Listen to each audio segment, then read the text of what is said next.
Absolute madness. While these primitives still tear into raw flesh and weeds, I am leading my tribe to feast on roasted skewers and savory stews. We have real weapons. My past life as an elite Black Ops soldier changes everything. I brought my tactical mastery here, plummeting off a cliff during a mission. I woke up to a girl in beast pelts staring at me. Agony flared in my leg. My survival instincts immediately screamed. This was no ordinary wound. A venomous snake bite. Grabbing a stone blade, I sliced the flesh and seared it with burning wood, screaming in pure agony. I blacked out. The crude cauterization worked. By morning, I awoke completely healed. Starving, I snatched dried meat from the woman and devoured it. Still ravenous, I demanded more. She refused. For this tiny tribe of 50, rations were dangerously scarce. Winter was rapidly approaching. No work meant no rations. I had to hunt for myself. To survive the brutal winter, I needed stockpiles. My absolute easiest target: fish. A flowing river sat barely 1,000 meters from here. Damn it. This tribe hated fish and lacked gear. No problem, I quickly wove roots into a deadly trap, returning to the cave with my woven snare. The local children gathered around. They stared in absolute bewilderment. Nearby, women dried herbs. Suddenly, a blood-curdling shriek shattered the peaceful silence from afar. Chief Thane sprinted madly, clutching a massive egg. A 10-foot prehistoric terror bird was hunting him down. I roared. Drop the egg. But language failed us. He clung to his prize, sealing his own terrifying doom. In a flash, the beast struck. One devastating peck instantly killed Thane. The others dropped everything and fled. The children had never witnessed such sheer brutality. They screamed out in pure, unadulterated terror, losing its prey. The monster locked onto the cave, acting instantly. I shoved the trembling children inside. The women hauled a massive boulder over the entrance. Blocked. The beast returned to feast upon Thane's corpse. That demonic avian had to die. It tasted human blood. We were not safe. But I was completely unarmed. A head-on clash was suicide. But its legs. A plan formed. I frantically searched for fist-sized stones. I ripped the snakeskin from my waist. Fashioning a deadly bola from the stones, I slipped outside. The tribe panicked. They wanted to pull me back, but feared the beast's wrath. They could only watch helplessly. I stalked through the tall grass, 500 meters out. The feasting monster never realized it became the prey, rising silently. I gripped the center of my makeshift weapon and spun it fiercely. The stones roared like a hurricane. The monster finally noticed. Shrieking furiously, it charged straight at me. It closed in fast. The tribe shrieked in horror. But I held my ground. At 30 meters, I unleashed hell. The bola sliced through the air. It tangled around the beast's legs instantly. At 10 meters, the monster crashed hard. Its tiny wings flapped uselessly in the dirt. The entire tribe watched in absolute, jaw-dropping shock. Pin its neck down. I commanded 2 boys, hoisting a massive boulder. I delivered a brutally crushing, bloody blow. The beast convulsed once, then died. The 2 boys stared at me, their eyes burning with intense, absolute worship. Reclaiming my snakeskin belt, I ordered them to drag the carcass. They obeyed me like completely loyal disciples. Together, the 3 of us hauled the fallen prehistoric titan to the cave entrance. Seeing our massive prize, the tribe erupted into cheers. They pushed the boulder aside and rushed out to help. 2 scouts descended from the distant trees. Totally awestruck, I had slain the monster single-handedly. Pure legendary dominance. The tribe had never claimed such enormous prey. The women harvested its feathers, while I surrendered the rest entirely. With the danger eliminated, I finished weaving. 2 hours later, my trap was complete. Baiting it, I headed riverside. A tribal woman spotted me leaving alone and followed quietly. She deeply revered my newfound strength and offered protection. My two loyal disciples trailed right behind us. Our little four-person squad soon arrived at the roaring riverbank. Standing at the edge, my heart raced with wild excitement. Massive aquatic beasts devoured smaller prey right before us.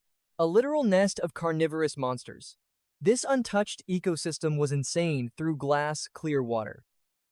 Thousands of fish swarmed violently, finding the perfect spot. I plunged my trap in. The scent of fresh blood instantly tainted the currents. Predators 20 meters away went absolutely feral. Swarming the bait. Perfect. I aggressively hauled my heavy trap back up. Despite some escaping, I secured 4 massive catches. The remaining swarm did not flee, growing even more violently bloodthirsty. Just like feeding koi, the trio stood paralyzed in shock. A mere dip in the water captured this legless beast. This divine art shattered their reality. I slammed 4 fish onto the dirt, cleaned, sliced into perfect sashimi, and devoured. Their eyes bulged watching me swallow raw flesh. Now this is food. They nervously took a bite. Instantly, the woman's eyes blazed with light. A new culinary treasure. She cheered wildly, begging to learn this heavenly technique. Naturally, I refused. I assigned 2 of them to cleaning duty. The others strung our catch with grass. Time to bring this treasure home. My epic harvest continued. Hundreds of blind fish swarmed. I simply crouched down and scooped them all up with my woven basket. Every single pull was a jackpot. We grinded all afternoon. The final yield: over 200 fish, with the biggest weighing 10 pounds. Impossible for 3 people to carry. One kid dashed off for backup. Our squad finally returned, parading a literal mountain of food. The main hunters had returned, lacking advanced gear. Their loot was truly pathetic. Just 1 rabbit and a tiny wildfowl. Suddenly, the kids burst in, screaming with pride. They flaunted our monster catch to the elders. The grim mourning of the dead chief instantly shattered upon seeing my grand harvest. The chief's tragic passing was utterly forgotten. With rations divided, the entire tribe gathered outside. A wooden pyre stood ready. The chief's stiff corpse rested at its peak. Elder Goathorn ignited the sacred flame. Raging fire swallowed the chief. The scent of burning flesh made the hungry children drool. Not a single tear was shed. Abundant food buried all sorrow. The perfect moment to gauge my tribe's total combat power. 52 souls total. 8 men, 15 women, and the rest were children. The man who lit the pyre was the great elder. His age earned him sage-like worship. But sorry, his reign is over. My modern magic has already hijacked their hearts. There stood a massive 6-fingered bruiser, gripping a deadly wooden club. Dull-witted. Clearly an inbreeding casualty. Beside him, a mysterious feather-necklaced warrior. Sharp eyes, wielding a similar club. Behind him lurked Rock, our bone-necklaced sniper, sulking in the corner. A 15-year-old one-eared youth. 4 wild scars marked his face. His bone spear radiated a terrifying aura. Near Scarface stood Fang, the 17-year-old heir to the late chief's bloodline. His weapons: 2 deadly ancient tiger fangs. Then came Ox, the tribe's tallest giant, a literal mountain of muscle, wielding a brutal thigh bone. Lastly, a limping blacksmith. The limper scouted for the gathering team. His obsession: endlessly grinding rocks. His ultimate goal was crafting the perfect stone plate. Basically, Scarface, Fang, and Ox were our core combat pillars. The fire ritual faded as pitch-black night descended. Led by Elder Horn, ration distribution commenced. Since fish was a foreign concept, I seized absolute command today. I grabbed a perfectly roasted fish and showcased the ultimate art of deboning. The entire tribe greedily mirrored my technique. Full bellies triggered absolute euphoria. People danced wildly while devouring their feast. This warm sight surprisingly felt like home. My resolve ignited. I will lead this tribe to glory. Elder Horn immortalized my fishing legend on the wall with sacred charcoal. Meanwhile, weaving class commenced, braiding two grass ropes together. I birthed the world's very first backpack technology. Farewell. Primitive transport. Gathering efficiency skyrocketed. The women shrieked in joy, wearing the pack like a divine artifact. Spirits blazing. They vowed to harvest vines tomorrow for mass production. As a token of submission, 2 premium deerskins were offered. I officially became the skin-wearing youth, but I rejected greed. I kept 1 hide. The rest I distributed to mothers with toddlers. Warm clothing was absolutely crucial for their infants' survival. In this ancient era lacking healers, a simple cold equaled a death sentence. This deerskin literally became a lifeline, a flawless loyalty investment. Next morning, after military drills, thirst struck. But glancing at that communal saliva puddle, ugh, revolting. I urgently need to craft a clean water vessel. Soon after, the entire tribe surged outside, roaring wildly. But the hunt was cancelled. Elder Horn summoned all males to the square. Heavy rivalry filled the air. The new chief election begins. This is my destiny. Only the chief's throne can command this tribe. The rules are savage. A bare-handed death match. Law of the jungle. The strong rule Scarface and Ox slaughtered their competition. But observing their technique, I could only sigh. Zero combat arts pure. Mindless physical clashes. Now, the final showdown. Ox stood arrogant like an iron pillar. Scarface hesitated, refusing to retreat. Battle cries erupted. Scarface launched a blind, furious charge. But a split second later, Ox's death grip clamped both his shoulders. Mercilessly, Scarface was violently tossed like a rag doll, slamming into the dirt. Knocked out, Cold Ox roared his brutal victory. Deafening cheers welcomed the new king. But amidst that chaotic celebration, I stepped forward, parting the crowd. All eyes locked onto me. Ox glared down at the mere child challenging him. His savage roar shook the air. I smiled coldly. Military combat stance perfectly set. My height barely reached his chest. Ox mocked me with a sinister laugh. The children blindly cheered. The real show begins now. I dashed like lightning, launching off his giant thigh. I flew into the air, bam, my right knee shattered his jaw. A second later, the muscle mountain collapsed in agony. Total silence fell over the crowd. Ox was their absolute strongest warrior, defeated by a single strike, and by a mere rookie. Elder Horn trembled with ecstasy. A wild hope ignited within his chest. This kid will lead our tribe to supreme glory, he thought before roaring aloud. The tribe tossed me into the air, celebrating their brand new chief. In just 2 days, I delivered an absolute miracle. This was destiny's path. Ox staggered up, his face twisted in pure rage. He charged blindly toward me. I dodged in a flash. As he closed in, I snapped his fingers back, pivoting to his blind spot. I delivered a crushing blow to his knee. Ox ate the dirt. Resistance only brought him more pain. In under 2 minutes, the giant was weeping for mercy.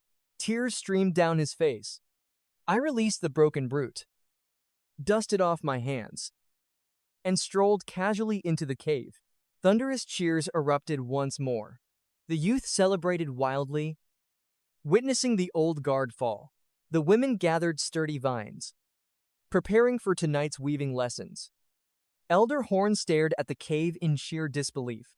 Then, I stepped out with terrifying presence, clad in raw deerskin, my hair bound by snake hide.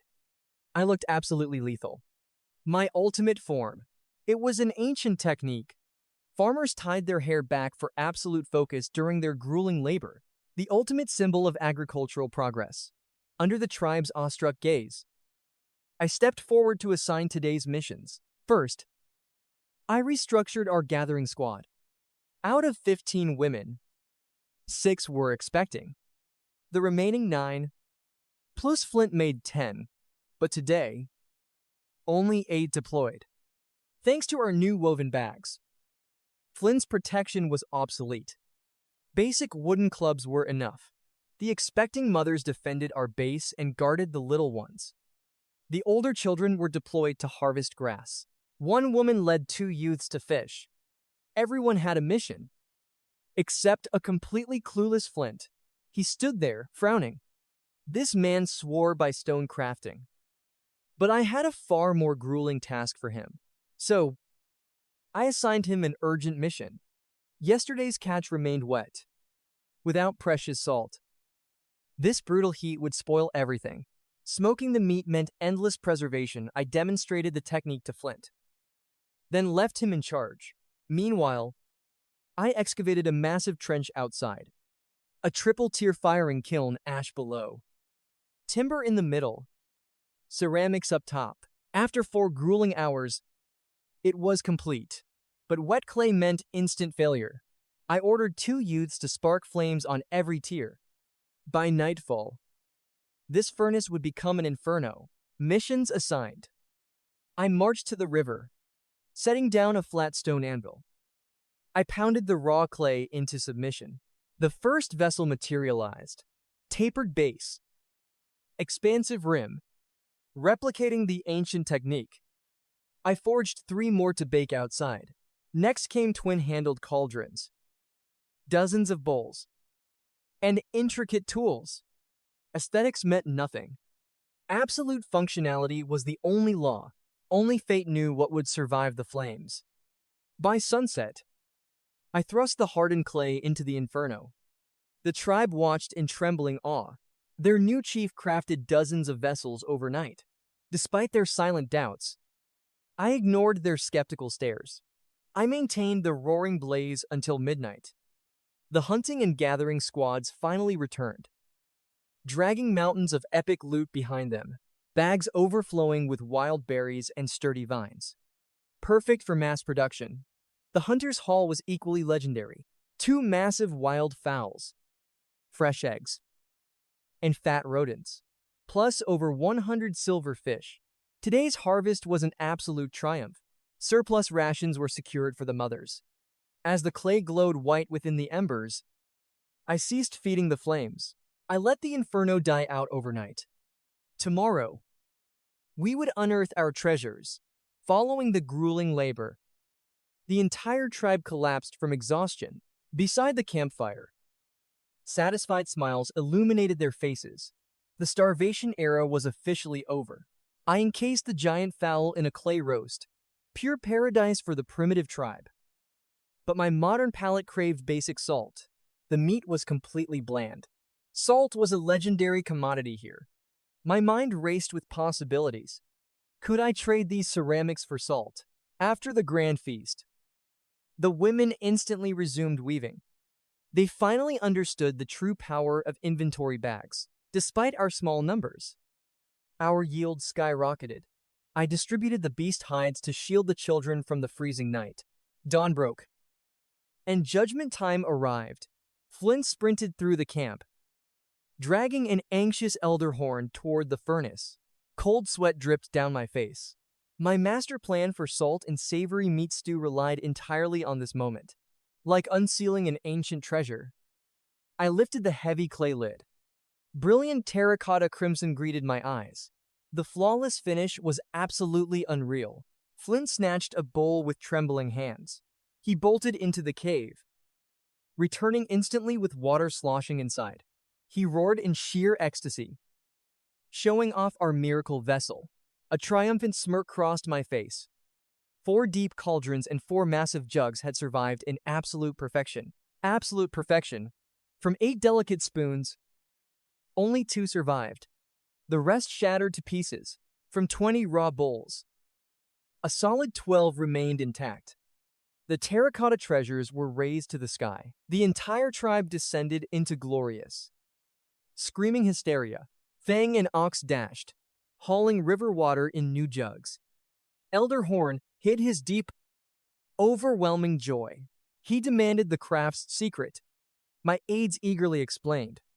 But my sole focus, trading for precious salt, I pitched it to Elder Horn. He glared intensely, treating me like a madman tossing divine relics, pointing to the jugs and our people. He revealed their true worth. The epic truth made my heart race. One bull buys a strong youth or maiden. A giant jug. The value was astronomical. To outsiders, vessels are god-tier artifacts. They spend hopeless lifetimes just carving mere stones. Lives are sacrificed for divine tools. To them, extra mouths are just a worthless, heavy burden. But my strategy, more people equals supreme combat power. Fresh blood will awaken our tribe. Barter begins. Elder Horn and 7 hunters marched out, carrying 1 jug, 1 pot, and 3 bowls for epic trades. The jug secured 2 women. The pot bought 2 youths. 3 bowls acquired legendary rock salt crystals. No salt, secure virgins. Hearing my command, the elite squad charged out like lightning. I assigned village tasks.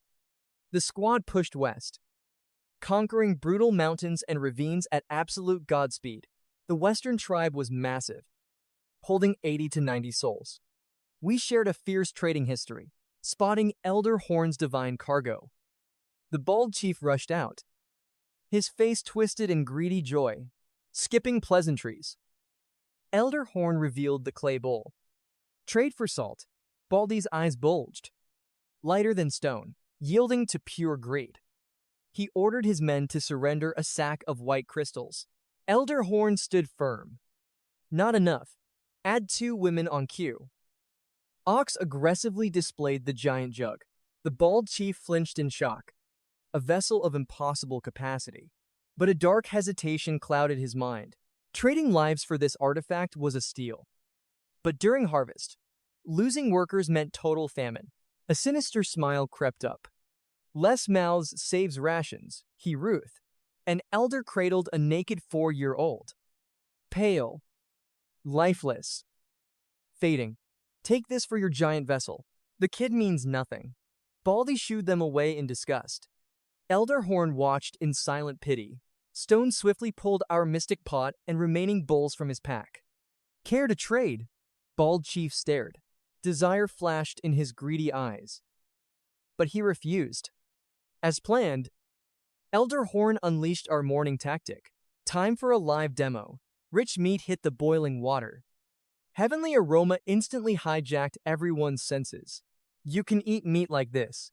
Baldy snatched the bowl, mesmerized by the divine golden stew inside. 1 tiny sip, and his eyes practically exploded. Pure perfection. Rich golden broth danced across his tongue, meat melting like butter. Every bite triggered pure, shivering ecstasy. For the brat, deal, take them, handing over captives.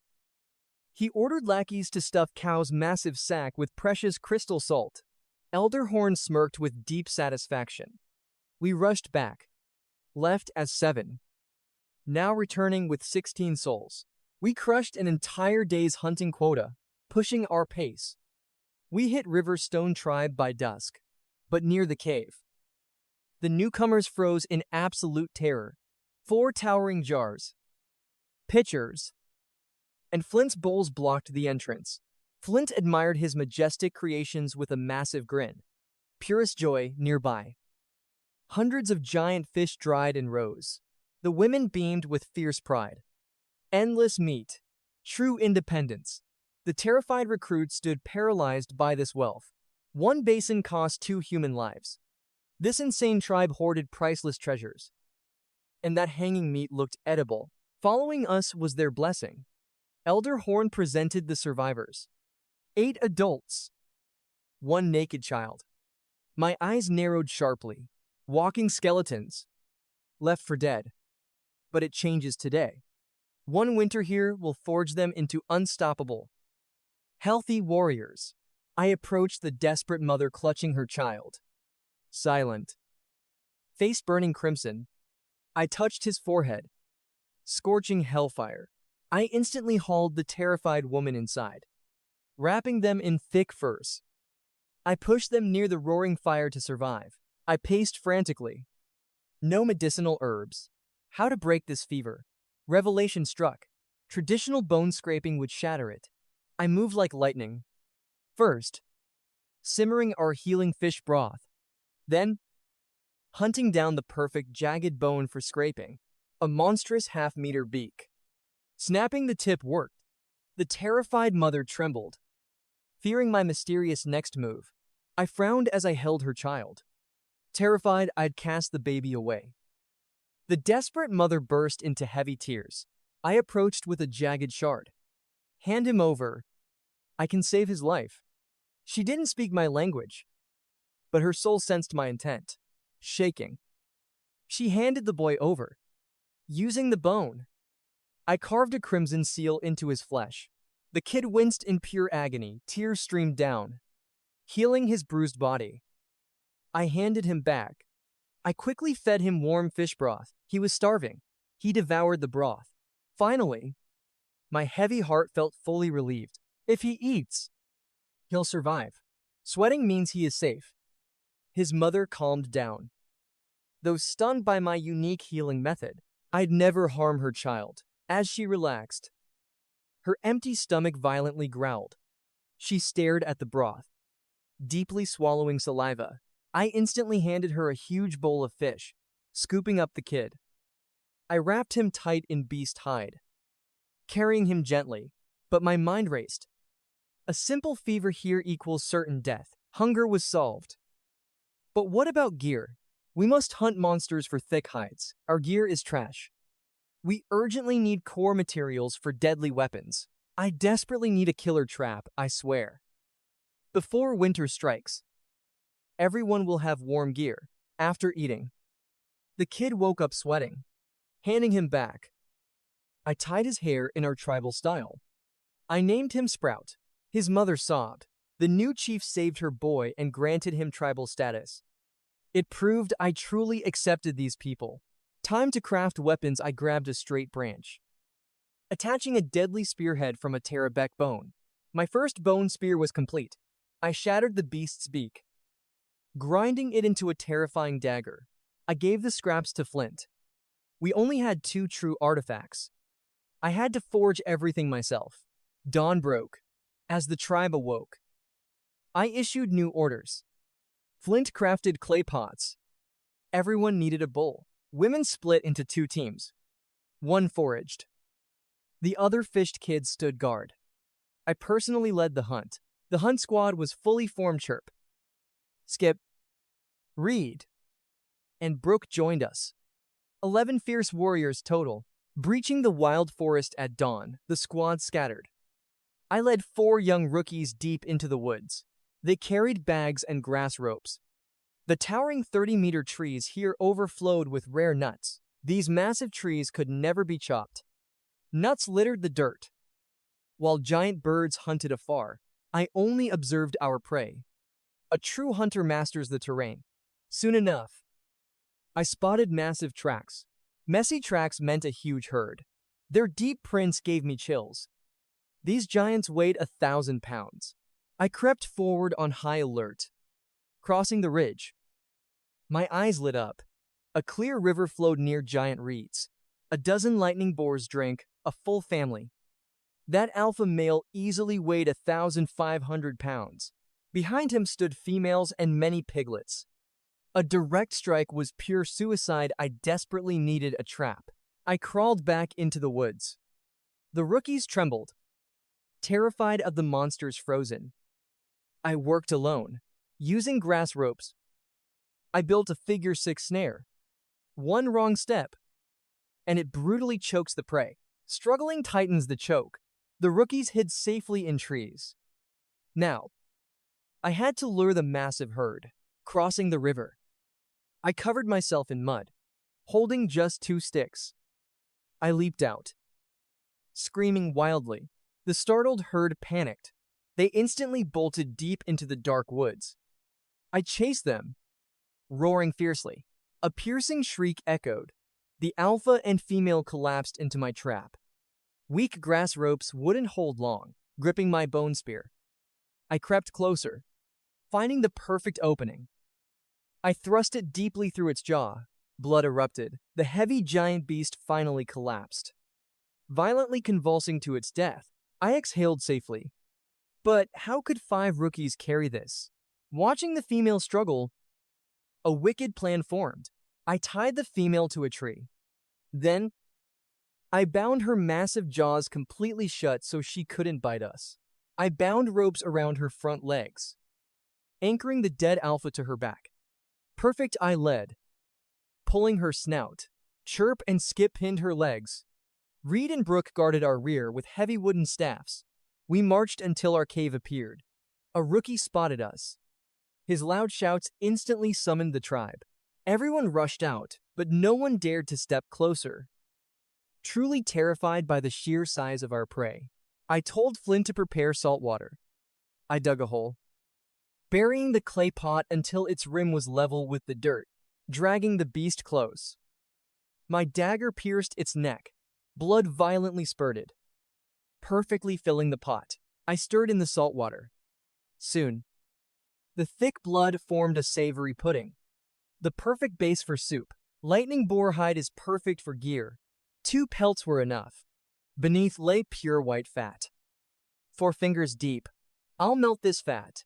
Aside from lungs for bait, all the meat is fully edible. Time to clean those bones. These sturdy bones became deadly weapons. I spent the whole afternoon butchering this massive monster. I was exhausted, but the loot was legendary. Meat completely filled the racks. We got fat and blood pudding. Kids' laughter erupted over crispy pork. Little Sprout beamed. As dusk fell and Flint opened his kiln, the vanguard returned with an epic haul. The fishing squad successfully caught hundreds of fresh fish. The hunting squad went wild. 3 pheasants, 2 giant snakes, dozens of eggs, squirrels, and a nut basket secured. Insane discovery. Maple's squad found ultra-sweet roots sliced open. Golden sap poured out like liquid sugar crystals. This could be refined into sugar. I praised the girl for her treasure. Tonight, the whole tribe would feast grandly. Suddenly, Elder Horn charged in, blazing with fury, wielding a venomous thorn whip. He ruthlessly struck Maple down. My memories awakened. That whip was the tribe's most brutal torture, meant strictly for top-tier sinners. I dashed to block the elder. He screamed the root was a demonic tree trap, turning eaters into prey. Hearing that fatal warning, I roared for everyone to spit it out. No mere superstition. My survival instincts sensed lethal toxins. I stayed awake all night, monitoring my body for reactions. Thankfully, dawn broke without disaster. As the sun rose, I immediately assembled today's combat formation. All was normal, except one detail Sprout, and her mother joined the fishers, while I led 4 youths gathering materials. My main goal was investigating Elderhorn's legendary demonic tree. It hid deep within a distant mountain crevice. The forest was full of berries, but on the way, I spotted a dream treasure. Super spicy chilies, a hidden expanse of blazing red. The primitive tribe thought the burn was poison, but it's a heavenly spice. Without hesitation, I ordered the 4 youths to harvest every chili. Meanwhile, I led the gathering squad forward, past the hills. A valley of death unfolded. Eerie green, glowing bones scattered everywhere like a terrifying mass grave. In the center towered a 60-meter demonic tree, its roots aggressively sprawled out, radiating a thick aura of death, a pure death trap. My wild instincts screamed that a single step closer meant throwing my life away, but I refused to cower. Trusting my evasion instincts, I advanced. My bone spear probed the ground, infiltrating the danger zone. The moment my spear grazed the canopy, my combat instincts blared. An insane killing intent surged outward. I yanked my spear and leaped back. Whoosh, dozens of 1-meter lethal thorns slammed down, obliterating where I just stood. Each centimeter-thick thorn was a deadly arrow, topped with a bee-sized white flower at its tip. A wicked grin crossed my face. Recalling the straw boat arrow borrowing tactic god-tier ammo, I instantly tossed my basket as bait. I tied a rope and hurled it at the canopy. Whoosh instantly. A rain of lethal thorns shredded my basket. Using this trick, I harvested 2 massive piles of demonic thorns. Before leaving, I warned the women only forage outside.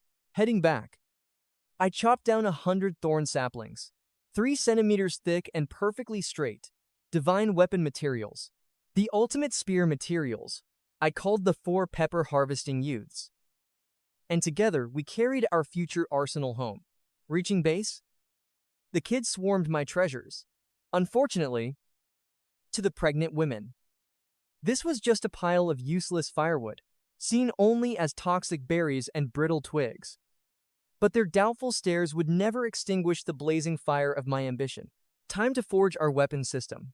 These demonic thorns were hard as steel, with the lethal thickness of heavy darts. Perfect for heavy-class arrows, short range, but brutal penetration power. The 3-centimeter shafts needed fire hardening into razor-sharp spears. Absolutely perfect for slaughtering monsters. I assigned the sharpening to the 4 youths. Soon, all tribal warriors will wield these lethal white spears. Now, to craft the bows, the primitive era forced me to build longbows. Though heavy, their destructive power was absolute. I needed premium pine. Yesterday's boar hunting ground was paradise, just needed the exact size. But the ultimate treasure there was clearly the aloe plants. The divine fibers of these leaves were natural steel cables, capable of being woven into heavy protective armor. While not divine hemp, its quality utterly outclassed standard animal hides. And its durability was completely unmatched, even more epic. Its gel was a pure healing elixir, an anti-inflammatory plain, lethal poison antidote, and miraculous cure for severe fevers. My master plan was building a massive plantation next year. My tribe would be properly clothed, and monster infection deaths would vanish forever. Next day, I reached the boar forest. Lady Luck smiled. 2 giant dried pines lay felled by monsters, as if waiting for me. Epic bow materials. I spent all day forging a stone axe, following endless, grueling carving. A 5-foot long bow was finally born. After a day of precision polishing, this god-tier masterpiece was done. The string was tightly braided from ultra-strong sisal fibers. The ammo used demonic thorns, fletched with blue Terror Beak feathers instantly. 200 devastating arrows were born. 2 days later, I rallied the whole tribe 30 meters away. A squirrel-stuffed straw target was about to taste my lethal shot. 30 meters out, my spear struck true. My combat aura was terrifying. The tribe watched in awe. See why I hoard weapons, excluding the children. Every single member received a truly devastating, lethal spear. Hunters claimed 3 weapons, 2 to throw, and 1 for brutal melee combat. The youth must practice throwing after work. This white spear is legendary. They held their weapons like sacred treasures. Our first true ranged weapon, then. I revealed my archery. 100 paces out. 5 arrows pierced a beast. Insane. Utter shock. They rushed to touch the weapon, but I merely gave them a visual show. Not time for arrows yet. Crafting is complex. Post-spear success. I stitched my own combat boots. 2 black boar hides grew incredibly tough after relentless tanning. To remain fair, only my boots possessed pure leather. Others received boar soles stitched with lesser beast fur. But for Sprout, I crafted a truly legendary pair. Those knee-high boots featured incredibly warm fur. Every single day, little Sprout proudly flaunted them with a beaming smile. After this masterpiece, our hide reserves vanished. With the deadly frost approaching, securing thick leather became a fight for survival. Pottery was secured. Next, Flint received a new quest. Molding bricks. Soon, massive furnaces and defensive walls would become reality. The clearing quest for our strongest youth concluded flawlessly. Not a single blade of grass remained. Dozens of acres outside the cave were cleared, ready for houses or farming. Sadly, seeds were rare. We could only cultivate chilies. Sayo was an immortal herb. Cultivating it on the rear mountain would guarantee a massive annual harvest. With the plan set, I prepared to journey further to hunt herbivore beasts' weapons. Ice rations and iron resolve were fully equipped. Donning my woven pack, I set out. Elder Horn trembled, terrified for my life. On this perilous journey, no one survives a night outside. Monster hordes claimed the grasslands, forcing me to navigate this terrifying forest labyrinth. The canopy thinned, a perfect sign. The forest edge was near, driven by burning thirst. I knelt beside the rushing river. As my clay bowl touched the surface, the tranquility shattered. A colossal beast erupted from the depths like lightning, jaws lined with chainsaw. Teeth snapped at me.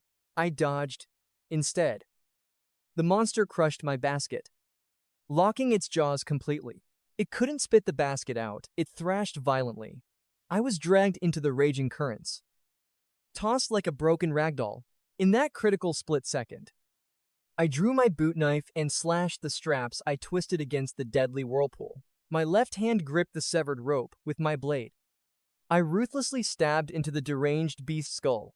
The demon went completely berserk. I was launched airborne, then slammed into the depths, dragged into a terrifying vortex of blood. I mounted its giant head. With brutal force, I gouged out both its eyes. Brain matter erupted, painting the raging river crimson. Its thrashing weakened. Then it went completely stiff, gasping for air. I swam toward the opposite riverbank, catching my breath.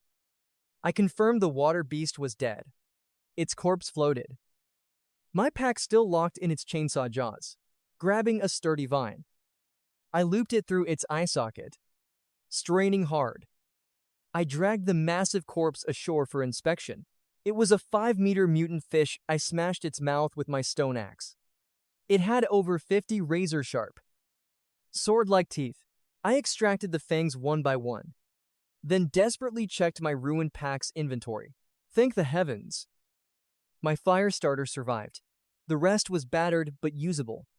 Suddenly, as I started a fire, footsteps echoed from the woods. I whipped around. A pale-skinned woman and a young girl stood there, staring at me in absolute terror. The woman shrieked and fled, dropping a round object. It was a wooden bucket, seamlessly carved from a single trunk. They must have come for water. My combat instincts flared. They would definitely return with their tribe to ambush me. My instincts were right. Moments later, the woman returned with a hostile squad, completely surrounding me, clad in white hides. They possessed pale skin. The squad froze, staring at my massive kill. Their leader glared, pointing at the dropped bucket. I understood her intent. Using my spear, I slowly lifted the bucket and calmly offered it back to her. The leader accepted it, speaking an unknown tongue. They pointed at the colossal fish corpse. Despite the language barrier, the gestures made everything clear. I stepped aside. Instantly, the tribe mercilessly beat the carcass, unleashing pure vengeance. Several women broke down into agonizing tears. The leader flashed a massive smile, pounded their chest, and extended a fist toward me. I stood there, utterly speechless. Their warm smile proved this wasn't a death match. Hesitantly, I bumped their fist. They roared with laughter, embracing me like a true blood brother. Emotion was the universal language. Using gestures, I explained that I crossed the river to hunt horned beasts. The man nodded sorrowfully. He mimed a brutal scene, revealing that this monstrous fish had devoured countless members of their tribe. Overflowing with gratitude, he invited me to their camp. Sunset approached, and their settlement was nearby. This could spark a legendary future trade alliance. I struck the deal. I signaled the massive haul. The flesh is pure. His jaw completely dropped. A man-eating river beast. He feared yet. He agreed. This behemoth required butchering before moving. I resumed my grim task. 4 meters of silver hide, 3.5 wide, flawless, elastic, and perfectly waterproof. This treasure is absolutely mine. We carved the beast's remains, packing the heavy chunks. This clan actually hides deep within the cursed, shadowy woods. 10 minutes later, we entered a colossal tree hollow, a mere 100 square meters, cramped, but perfect for their tiny numbers. Only 14 adults stood there, 32 souls in total. I shall dub them the Hollow Tree Clan. Their ghostly pale skin showed the cruel reality of life in these dark shadows. The elder pointed east. Speaking of a peak piercing the clouds, a beast dwells there. Its twin horns like swords. As fast as a raging storm, nobody could catch it. My hunter's instincts screamed. It was a giant antelope. A direct chase was suicide. But trapping was my absolute domain, I smirked. Yet, Timber and the elder just stared in doubt, following the elder's tail. Timber flexed his gear, woven from a massive half-meter rabbit pelt. These beasts feast on forest moss and fungi. This dark forest was their den. My eyes gleamed with hunger. These giant rabbits were the perfect prey. They breed like absolute pests, litters of 5 or more, mating again in 4 months. A terrifyingly fast 2-month cycle, if I tamed just 2 pairs. Within a year, my forces would harvest hundreds of them. My clan would never freeze again, feasting on endless meat. That night, Timber invited me on their tribal hunt. I paused for a second. Yet hunting nocturnal beasts at night made perfect sense. I immediately agreed. At the sight, I hid in the shadows, watching their tactics. Timber led his squad, scattering fungi bait beneath an iron oak. The hunters vanished into the dark. Soon, a plump rabbit emerged, its sharp eyes piercing the night. Deceived, the prey approached. Suddenly, Timber's squad ambushed like demons, swinging heavy wooden clubs. The beast was caged in a flash, a flawless trapping tactic. My merchant instincts instantly flared to life. Imagine if he farmed live beasts for me. We relocated and baited the traps anew. Now, it was my turn to shine. I drew my longbow. Nocking an arrow, Timber stared blindly at the bizarre weapon. Just then, another beast emerged. It was over 10 meters away. Timber panicked, dragging me forward. I ignored him. I drew the string taut. Aim deadly. True. And whoosh. A lethal strike pierced its throat. Timber stood frozen in pure shock, his jaw hitting the floor. I smirked slightly, handing over my weapon. I guided his posture for the draw. He released the deadly shot below. Whoosh. The arrow violently split the earth. The Hollow Tree Clan gasped at its destructive power, mesmerized by this divine relic. Timber refused to let go. I gifted a feathered shaft as an alliance pact. The night became my total slaughter stage. In half a night, I decimated dozens of beasts, a logic-defying body count. To them, bagging 3 a day was a sheer miracle. True fear gripped their hearts. How savage was my clan? Per our pact, I claimed the hides, leaving the flesh for their grand tribal feast. They eagerly agreed. Very soon, my clan's massive hide supply would be fully secured. Expedition complete. Yet my explorer's blood boiled to conquer this realm. Besides, the Elder's horned beast myth was far too tempting, taming it to haul our carts. A truly brilliant plot. At dawn, I prepped my gear and fire, bidding Timber a final farewell. I ordered him to trap live beasts using fungi. Upon my return, I would trade them for far superior monster flesh. Timber hated seeing me leave. I was their only hope against the deadly winter. But he knew my destiny called elsewhere. Leaving the clan behind, I carved a trail through the brush. 2 perilous days later, I finally escaped those cursed woods. A breathtaking view struck my eyes. A boundless, sprawling savanna, dotted with trees defying the howling wind. Massive hoofprints scarred the earth. I drew my trusted bow, stalking through the shadows. Soon, the majestic sight ahead made me grin wickedly. A herd of donkey-sized blue antelopes grazed peacefully. Heavens above, the ultimate draft beasts were standing right before my eyes. Target locked. Capture them alive. But their aura screamed deadly danger. Those razor-sharp horns were pure natural killing weapons. A reckless charge meant being trampled to death. But wait. My instincts spotted a flaw. It was their prime mating season. Within this herd, there was only one alpha king. The rest were 8 females and 8 calves. A wicked smirk crossed my face, relying on an old tactic. If I break the king, his entire herd will instantly submit. Stepping back, I crafted my hunting bolas. Armed, I crawled through the dense brush, waiting. Finally, a golden opportunity struck. The alpha dropped his guard while mating. Without hesitation, I spun my bolas like a roaring hurricane. The weapon sliced the wind, instantly tangling their hind legs. Crash, both beasts slammed into the earth, roaring in absolute, helpless rage. The lasso spun. A lightning strike. 2 females captured. The blue herd scattered in panic. The snared beasts thrashed, howling in defeat. 2 mothers fled with 8 calves. I watched helplessly as 10 targets vanished, hooves bound tight.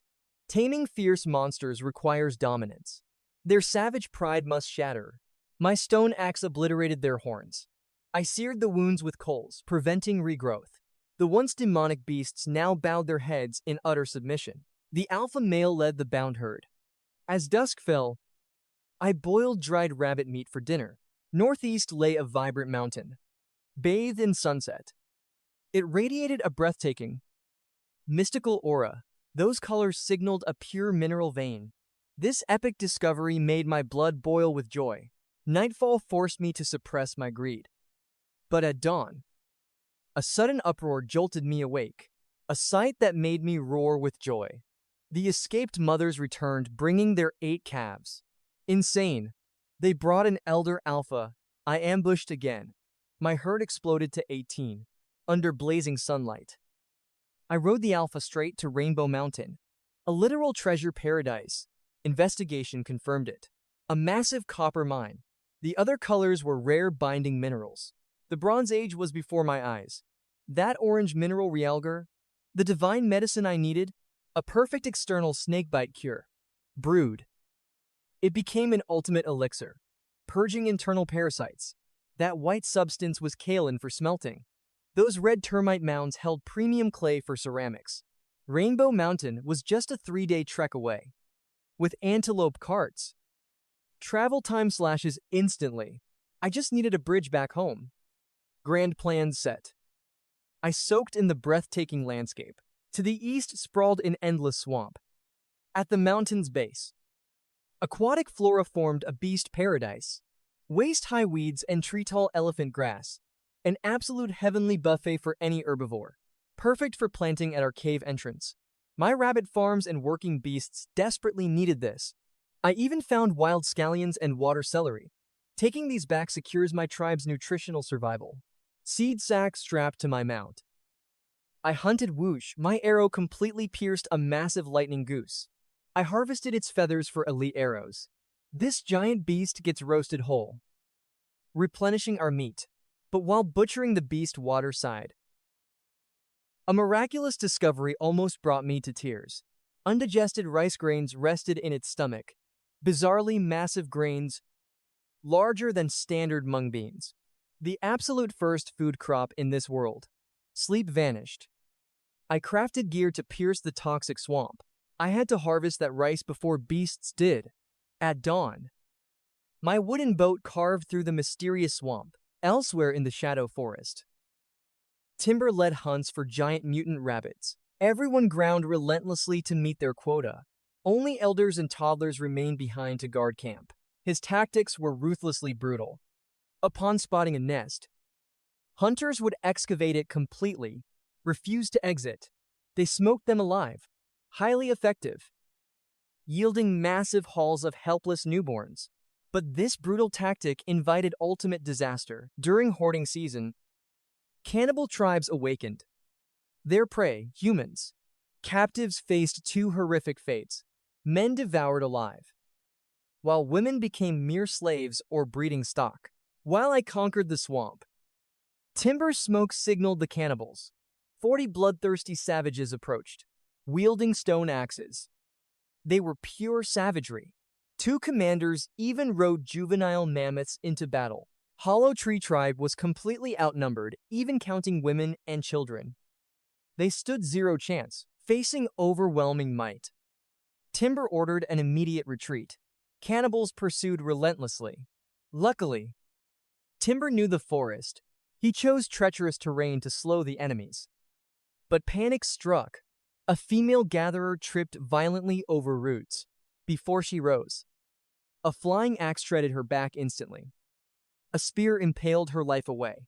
The crazed cannibals howled, drinking her blood.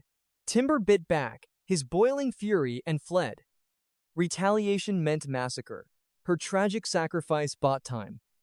Timber sprinted to camp, immediately reporting the catastrophic crisis to Elder Bark. These monsters were unbeatable. Relocating was their sole chance of survival. Elder Bark made his decision. Timber would lead the tribe east to find me. Witnessing my weapons, they believed my tribe wielded divine power. Elder Bark became a human shield. Too weak to walk, he stayed behind, heart-shattering.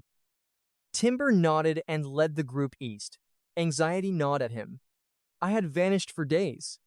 Was I even alive? Timber knew nothing of my fate. Staying meant certain death. There was no other path. In moments, the enemy would breach their sanctuary. The Ancestor Tree Valley was now a sea of flames. Bark watched the inferno, hoping to buy them time. A total catastrophe. From 32 Tree Valley members, only 30 remained alive, stumbling east through the shadow forest. Timber almost gave up, but seeing a freshly snapped branch, hope instantly reignited within him. After a day and a half, they reached the forest edge. Night fell. Under the setting sun, the sky bled crimson. The tribesmen stood in awe, their first glimpse of the outside world yet. Timber frowned sharply at a strange sight. My trail vanished. He was completely lost, almost yielding.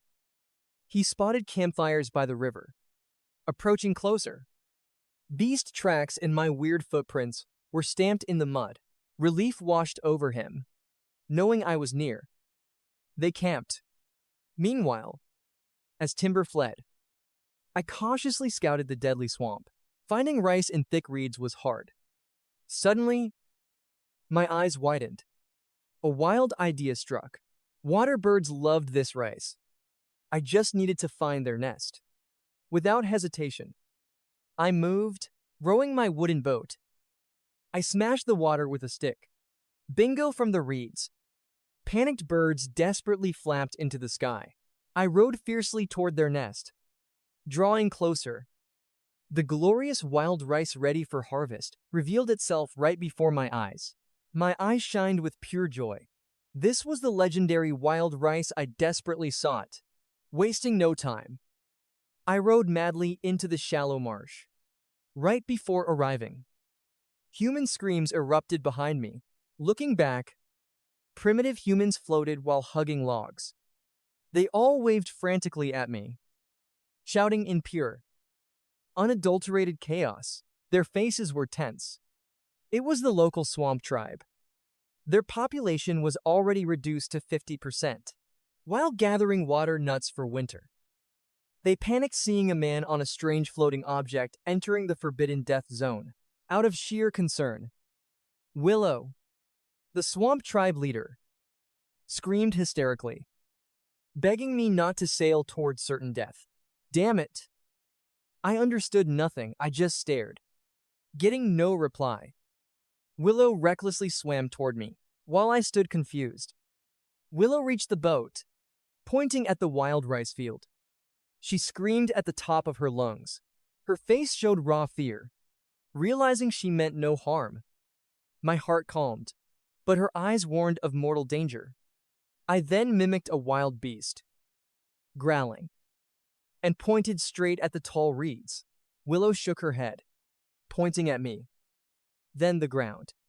Her hand gestured, slowly sinking underwater, warning I would drown. I finally understood and felt relieved. I respected her warning. But make no mistake, my preparations were flawless. No retreating, I kept rowing, advancing without hesitation toward the glorious wild rice. Willow went hysterical again, too terrified to approach. Then, absolute shock hit her. I tied boards to my feet and grabbed a huge woven shield. Just like that, I strolled into the death zone without sinking. The onlookers stared with eyes wide in disbelief. They had never seen anything so godly. But in reality, my casual walk was not easy at all. Beneath these reeds lay pure mud. My footing sank. It took extreme effort to lift my legs. Panting heavily, I finally touched the rice. The stalks were 2 meters tall, grains plump and golden. Opening my leather sack, I harvested like a madman, stripping them all bare. Only then was I satisfied. Loading 2 full sacks, I was ready to ignite my glorious farming era. Who knew? After a brief moment of rowing, the swamp tribe tightly surrounded me. They gaped at my raft, floating with 2 heavy sacks. Their eyes suddenly sparked with overwhelming brilliance. This floating object could carry weight. Those clever people instantly imagined rowing this boat to easily harvest their water nuts. Looking at the crowd, I felt annoyed, but seeing absolutely no killing intent, I held back my anger, sensing my annoyance. Willow quickly gestured, begging me to teach them how to build this miraculous artifact. Seeing their pale, waterlogged skin, and recalling her warning, I agreed. I gestured for them to bind their logs together, gathering reeds into ropes. I tied the logs tightly. Then, I ordered Willow to climb on. It worked. The raft easily supported her. Willow cheered in pure ecstasy and invited her friends to try. Too bad this raft only held 2 people. If 3 got on, it would definitely flip. Those left out could only watch and envy. But Willow was ecstatic. The method was simple, and materials were abundant in their territory. Filled with gratitude, Willow gave a warm look and invited me over. But I instantly refused. Outside the misty swamp, the blue antelope waited loyally. Willow finally surrendered. She handed me a giant nut, the size of an egg. In times of peril, this summons the swamp tribe. I smiled, accepting the relic. No time to lose. Carrying these 2 sacks of rice seeds straight back to Rainbow Hill. 60 pounds of golden grain. I refused to eat even a single seed. This treasure must be planted when spring arrives. But farming requires proper tools. I need to gather copper and tin ores. The glorious metal age begins now. That very night, as timber escaped the shadow forest, I was relaxing on the grassy slopes of Rainbow Hill, enjoying roasted meat and weaving baskets. But to the west, a tragic fate crushed Timber and his group, fleeing without fire. For 2 agonizing days, they were forced to chew tough, dried monster meat, freezing and starving in the endless dark. When morning broke, I eagerly led my antelope west of Rainbow Hill. Timber was rationing wild fruits. Suddenly, a terrified scream shattered the silence. The villagers pointed hysterically at the hill, approaching from a distance. A young man descended like a king leading a herd of 4-legged beasts. That panic reached my ears. I spotted the hollow tree tribe gathered by the rushing river. Why are they here? 10 minutes later, Timber brought his people up. I frowned at their pathetic state. Dragging starving children out here, seeing me again, Timber froze in absolute disbelief. He knew I hunted horned beasts, but capturing them alive. This surpassed even the mammoth-riding cannibals. In Timber's trembling eyes, my presence rivaled a literal god. Clutching only a single wild fruit starved of meat, I immediately tossed them my leftover roasted goose. Devouring food by the fire, Timber recounted their terrifying ordeal. The other tribe members chimed in with absolute panic. My breath hitched hearing that. The cannibal tribe is nearby. A terrible premonition instantly gripped my mind. If those savages reach them, my tribe is also targeted. My resolve hardened. Finish mining today. Leave tomorrow. I stared at Timber, demanding a plan. Dead silence. The Hollow Tree tribe looked down in complete despair. Winter was rapidly approaching, their homes reduced to ashes. Worse yet, the cannibal pursuit was utterly relentless. They had lost all hope. Seeing their shattered spirits, I spoke with absolute authority. Join my tribe. We have enough food to survive the bitter winter. Timber's eyes widened. He desperately wanted to believe my bold claim. These captive beasts alone could sustain them. The Hollow Tree survivors were instantly captivated. They remembered the terrifying power of my arrows. With that divine weapon, any enemy would tremble in fear. Everyone looked at Timber, waiting for their chief to decide. Timber was incredibly tempted, but his warrior instincts remained cautious. After a brief hesitation, he finally asked, "You invite us. Will your chief allow this?" I burst into booming laughter. "Do not worry about that, I am the chief." Timber's face drained of color, a youth like me leading a tribe. But then reality crashed down upon him. My overwhelming strength was undeniable. My feats crushed any seasoned warrior. Without a shred of doubt, he nodded and firmly accepted, to shatter their lingering fears. I gifted my bone spear to Timber, my stone axe to Basin, and my shield to Stump. Surrendering those weapons was absolute proof. Now they knew I meant no harm. Just as expected, relieved smiles washed over their faces. Timber then revealed the rabbits I captured alive. Over 30 of them. My heart raced with pure joy. Rabbits breed every 2 months. Endless warm pelts for my tribe. After breakfast, Timber assumed we would march. But his eyes bulged, watching me passionately mine rocks from the mountain. "These stones will forge supreme weapons," I declared. "With these, our hunts will triple, bringing unending feasts." Timber stood paralyzed. A promise of unimaginable prosperity. Without orders, everyone joined the excavation. Dozens of hands moved like lightning. By early afternoon, all baskets were overflowing. A massive haul. Copper, malachite, selenium, ore red. Termites, clay, and kaolin. All smelting materials were perfectly secured. Everything packed tight, I led dozens of people on this epic trek. Each antelope carried ore feed, rabbits, and vital seeds. A steady march. En route, I trained Timber's tribe to master their new weapons. Night fell on the plains. We stopped to feast and restore energy. The peaceful night slipped by, guarded by crackling campfires. But nearing dawn, the earth violently convulsed. A behemoth was charging. My mind instantly flashed to that long-nosed monster. I violently woke everyone. "Extinguish all flames," I roared. Suddenly, 2 deafening beast trumpets shredded the dead silence. 2 colossal shadows breached the fading firelight, followed by dozens of nightmare figures wielding torches ready to slaughter us all. Bone necklaces rattling. The commander atop the beast swung his arm, unleashing the savage, bloodthirsty horde upon us. My combat senses flared. I barked the order. "Porters, take the group and detour north." Timber, Basin, and Stump guarded my blind spot. Just us 4 against 2 giant mammoths. Those grunts were too slow. Stone axes and bone spears, their range maxed at 60 meters. My arrows were deadly. 100 meters of pure lethality. I would slaughter them all. Timber froze in fear of the mammoths. His spear shook. He gritted his teeth at my calm. 200. 150. Fire. Swoosh. The boss dropped dead. Blood sprayed, stunning his men. Then 2 more arrows flew. 2 arrows. 2 souls sent to hell. Their captain spotted me. He ordered an axe barrage. I dragged Timber behind a massive tree. Basin ducked, but Stump stood his ground. He raised his woven shield like a wall. Crack, crack. Weapons rained down. By some miracle, the thick vines absorbed the fatal blows. It was bound to shatter basin-spotted fallen axes. Swiftly, he hurled them back with lethal force. Two grunts collapsed instantly. Timber refused to be outdone, his warrior pride igniting.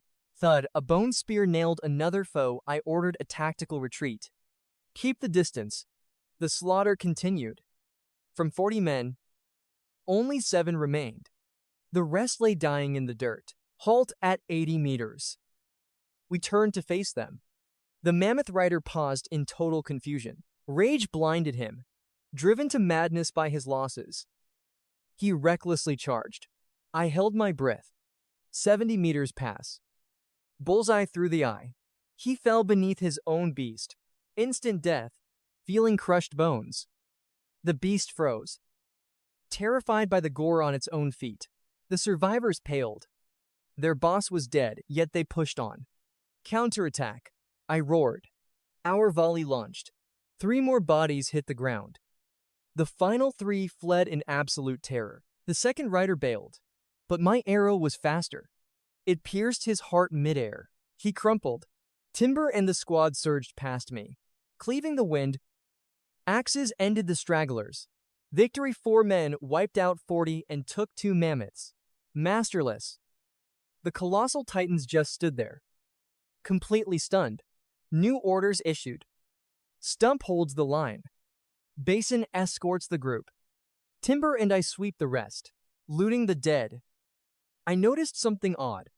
The orphan titans trailed me, nudging my back playfully. They wanted to follow. I swatted them away. Back off. Feeding 15-ton monsters would bankrupt me. Absolute madness. How much food do these giants need? Suddenly, Timber brought grim news. Only 36 bodies. 4 were missing. Dread washed over me. In this vast shadow forest, tracking was impossible. Let it go. By dawn, our group returned. Over breakfast, I ordered Timber to distribute the captured weapons to everyone, excluding the kids. Our entire camp was armed for war. Even the livestock grazed peacefully, but the uninvited titans begged for food, wiping out 2 meals instantly. A massive headache. I raised my fist to banish the parasites, but one stared back with big, pitiful, teary eyes. The other offered me grass, silently begging me to accept its tribute and not exile them. I gave a bitter smile, feeding them the grass, gave them extra portions, then ordered a move out. Walking away, I glanced back. They were still eating. Phew. Finally free from those walking vacuums, trapped in the dark forest. Those cave dwellers never knew the breathtaking beauty of the sun. Laughter echoed along the trail, flushing out pheasants. My arrow secured a massive feast before nightfall. Meanwhile, Little Sprout and his mother fished at the river. He kept gazing north, hoping for my return. Since I left, the kid faithfully waited daily for his chief's return. Shadows broke through the trees. He instantly recognized the silhouette. The chief is back. He cheered loudly. I waved back. But a second later, 2 thunderous trumpets shattered the peace, shocking the village. At that sound, endless curses filled my mind. Those 2 mammoths relentlessly tracked my steps. Panic gripped my chest. Stay back, but alas, my absolute worst nightmare had just become a terrifying reality. Splash. The beast charged through the river. In seconds, the soaking titan loomed over me. What an incredibly cunning monster. Suddenly, its massive trunk blasted a torrent of water. I was completely drenched. This sudden threat was absolutely overwhelming. Was this karma for leaving them? Wiping my dripping face, I made a firm vow. Want our clan's food? You must work. My clan is no orphanage. As if understanding me, the giant gently patted my head. What was this mysterious beast plotting? The fisherwoman watched in pure shock, but witnessing our strange bond, her terrified gaze instantly transformed into absolute, undeniable awe. Our supreme chief is invincible. Even monsters bow sprout, dashed over and hugged my leg, showing zero fear toward the towering beast. I officially welcomed our new monstrous recruits and led the march home. Sprout sat proudly atop the mammoth, glowing with absolute triumph. Along the path, the Hollow Tree tribe and fishers exchanged heavy glares filled with intense tension. The fishers stared at the 18 blue antelopes. Meanwhile, Timber's faction marveled at the Riverstone women's stylish leather shoes. Those brimming fish baskets and white-handled spears commanded total attention. That divine spear instantly became Timber's ultimate dream weapon. Seeing every woman wielding one ignited deep envy and burning eagerness to join us. Upon our arrival, the Riverstone tribe roared. Chief! That deafening roar shattered the Hollow Tree tribe's focus. The glorious sight before them instantly froze them solid like stone statues. Rows of pristine pottery, overflowing mountains of fish, and a 1,000-pound lightning boar carcass. Pierced by a devastating, fatal strike. Absolute satisfaction washed over me. My hunting squad finally mastered the divine spear's lethal arts. Timber finally grasped our clan's absolute supremacy. His resolve solidified. Starvation was banished forever. Anxious children watched the newcomers from the grassy hill, a massive fodder mountain, gathered over several days. A perfect winter stockpile for the antelopes and 2 mammoths. I declared that these mighty beasts would soon accelerate our clan's great expansion. In the vast clearing, towering red brick mountains stood proud. Flint proudly reported burning 4 fiery kilns every single day. He flaunted a newly crafted tool. Seeing Flint's incredible masterpiece, my eyes widened in absolute shock. A wooden rake. This man possessed a genius aura. I showered him with praise, ordering a pause on bricks tomorrow to forge pottery for our newcomers.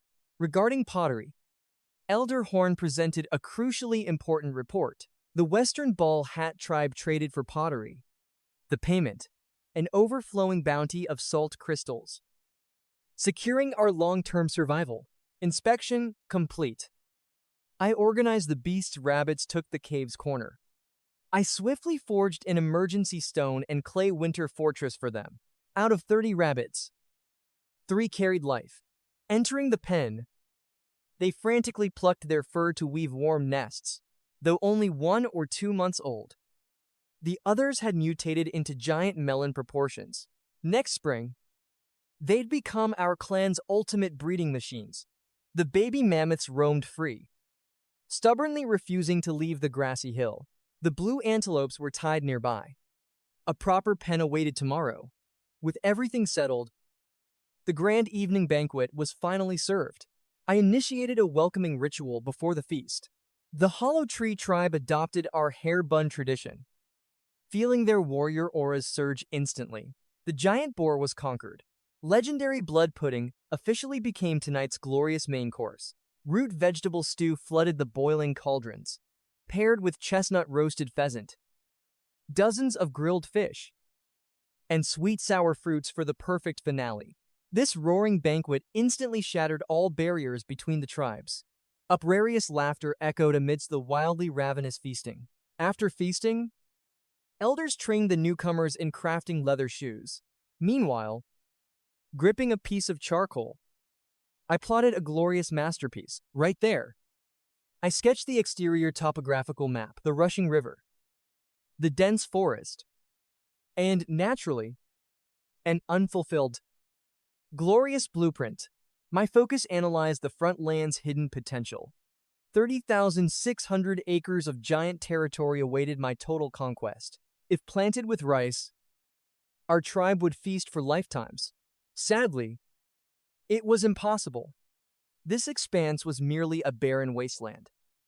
While rice demands flooded paddies, transforming this parched earth was pure madness. Not to mention our housing crisis. With newcomers, the Riverstone tribe exploded to 97 souls. The cave's capacity was hitting its absolute limit. Constructing wooden huts was an absolute necessity. Settlements, fields, gardens, beast pens, storehouses, a bronze forge, and even a sawmill. This massive facility project required absolute precision. The inevitable first step, forging flooded rice paddies out of dead soil.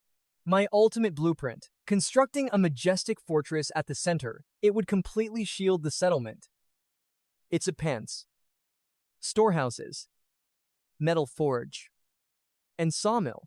This grand fortress houses 5,000 souls. Built in stages, a colossal defensive trench perfectly encircles our domain.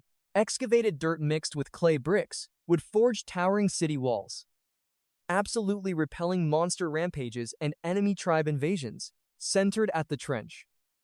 I'd carve a canal diverting the 8-meter eastern river. This channel would forge a massive hydraulic network. These small trenches would irrigate the entire domain. The trench and canal widths were planned at 4 meters. The eastern flow spanned 8 to 9 meters. Same water, half the width. The current speed will double pure madness. Perfect for a water wheel. Using the cave as our core, build the main fortress 200 meters out. Phase 1 for spring harvest. Dig a massive 700-meter irrigation canal from the river. Excavated soil becomes our city bricks. Phase 2 is the moat. But no rush. The cave remains safe. Phase 3 city walls, a 4-meter base, 5 meters high, featuring 4 massive ironclad gates. In this primitive era, nothing breaches that. Phase 4, a massive new waterway, earth-baked into fortress bricks. This insanely grand project will take exactly 3 years. Otherwise, the cave overflows. At dawn, I rallied everyone to assign tasks. Today will be absolute chaos. Foraging is paused. Our new citizens need supplies. So Flint is firing up the kilns.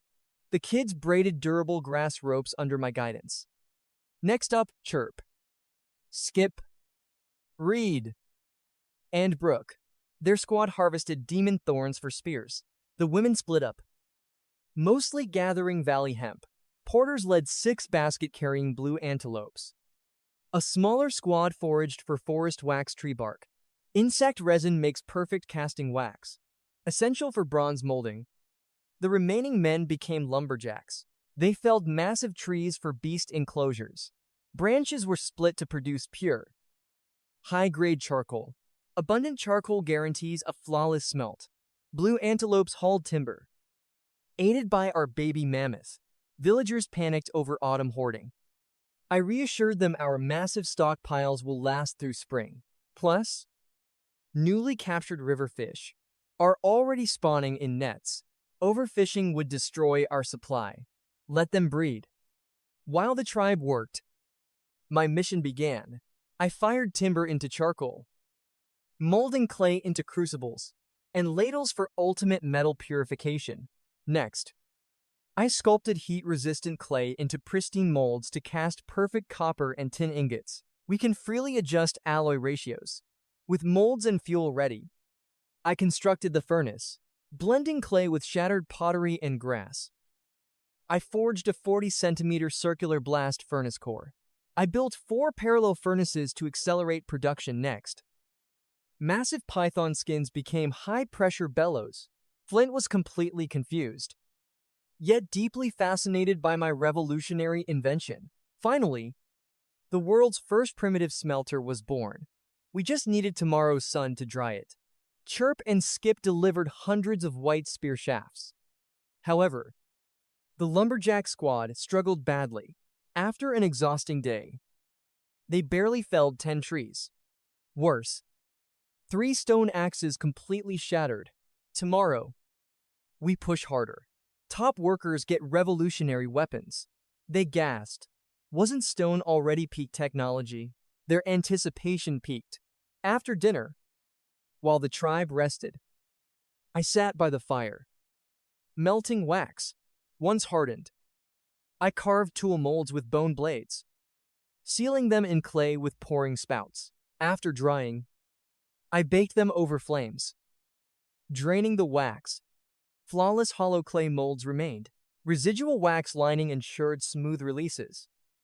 Complex, But this precision casting method wasted absolutely nothing.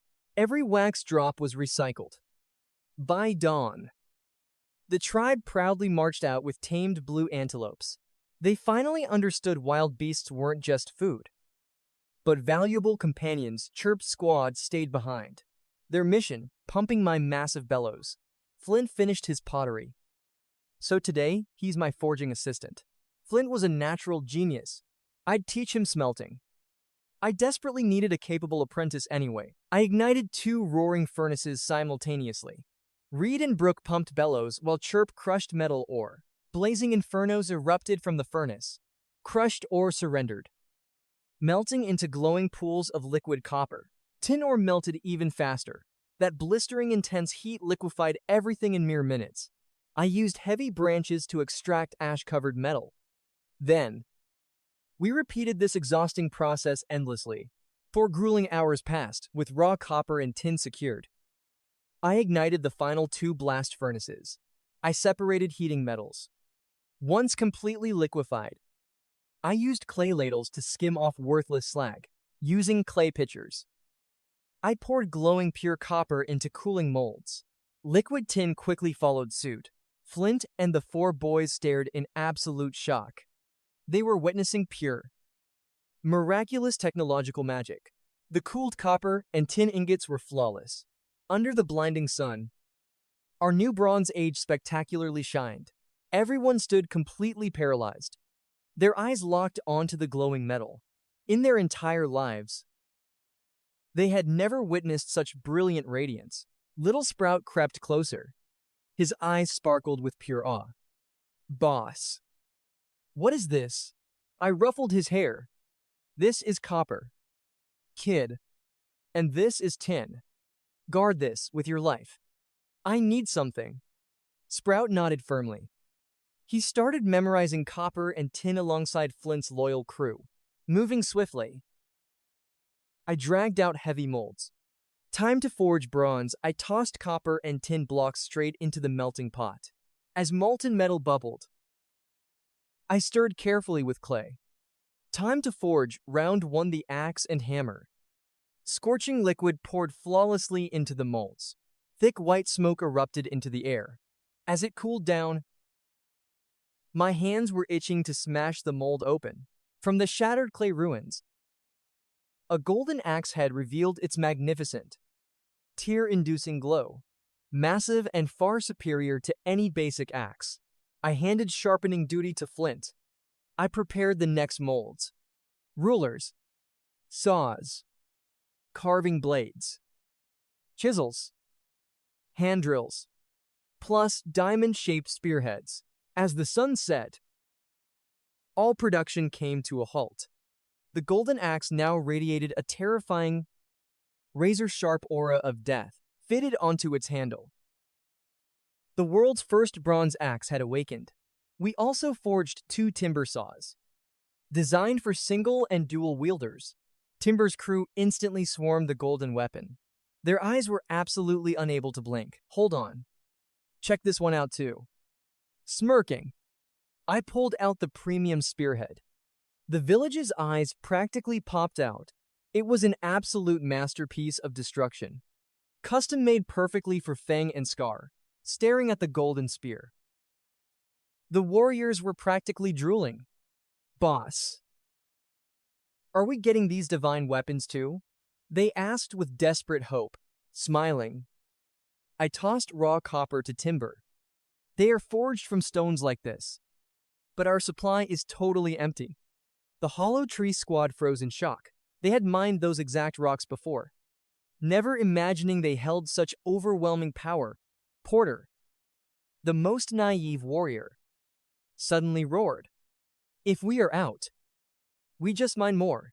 We know exactly where to look. I nodded slowly. Bare-handed mining is far too inefficient. We forge proper tools first. Once winter passes, we claim the ultimate harvest. Soon, every warrior here will wield legendary spears. I then demonstrated the brutal saw efficiency. 2 men pulled the massive blade back and forth. In mere seconds, The massive log was completely severed. With a single-handed saw, thick branches were decimated in under 1 minute. The 3-foot battle axe was just as terrifying. It literally multiplied destructive swing force. If ox from Riverstone tribe swung it, massive trees would shatter in just a few strikes. Once they grasped the overwhelming power, I ordered the troops to feast and rest. After dinner, the entire tribe surrounded Flint. They listened in absolute awe to the bronze forging tale. Meanwhile, I slipped away to work. I began establishing a universal measuring system. With precise standards finally in place, the great wheel of civilization had officially begun turning. Our arsenal was rapidly expanding. The women focused intensely on weaving strong ropes. The children gathered outside the newly built pens, watching in absolute wonder as mother rabbits gave birth.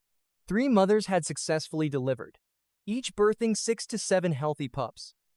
Our humble rabbit population of 30 had suddenly exploded to double its size. With his god-tier pottery skills fully awakened, Flint was now my most trusted wax model carver. A pure bronze hoe, the ultimate tool for earth-shattering trench digging. Following my master prototype, Flint replicated it flawlessly. Now, my focus shifted to our greatest artifact, the legendary agricultural plow. I planned to forge 2 distinct classes, a colossal one for the mighty mammoths, and a swift one for the antelopes. This divine artifact would tear through earth to carve water trenches. As dawn broke, the women tirelessly wove heavy hemp ropes. The vanguard forces flattened the rugged terrain, preparing to construct a magnificent beast enclosure. When it came to the blazing forge, Flint and his 4 apprentices had become absolute masters. The quintet relentlessly cast bronze day and night, only seeking wisdom when facing complex weapon designs. With the wasteland finally cleared, I spearheaded the grand enclosure project. We chopped down massive 13-foot timber pillars, driving them deep to forge an impenetrable fortress-like perimeter. Thick horizontal beams reinforced the structure perfectly against shaking. Next, we wove sturdy branches into a relentless barricade, binding them fiercely to the massive timber skeleton. For the ultimate defense, we coated the walls in hardened clay armor. The fortress was complete. Inside stood a majestic 13-foot-high shelter, a perfect, warm sanctuary for the infant mammoth. With the fortress fully secured, we stockpiled our massive grass reserves inside. This absolute defense guaranteed no beast or enemy could touch our winter food. Riverstone tribe thrived in joyful harmony. But little did they know, the bald-cap tribe was aggressively hunting for their blood from the shadows. Meanwhile, deep in enemy territory, the bald-cap boss was consumed by desperate fury. As ruthless winter rapidly approached, the mountain spring keeping his entire tribe alive was on the verge of freezing solid. If the Great Freeze happened, they must haul water from 3 kilometers away.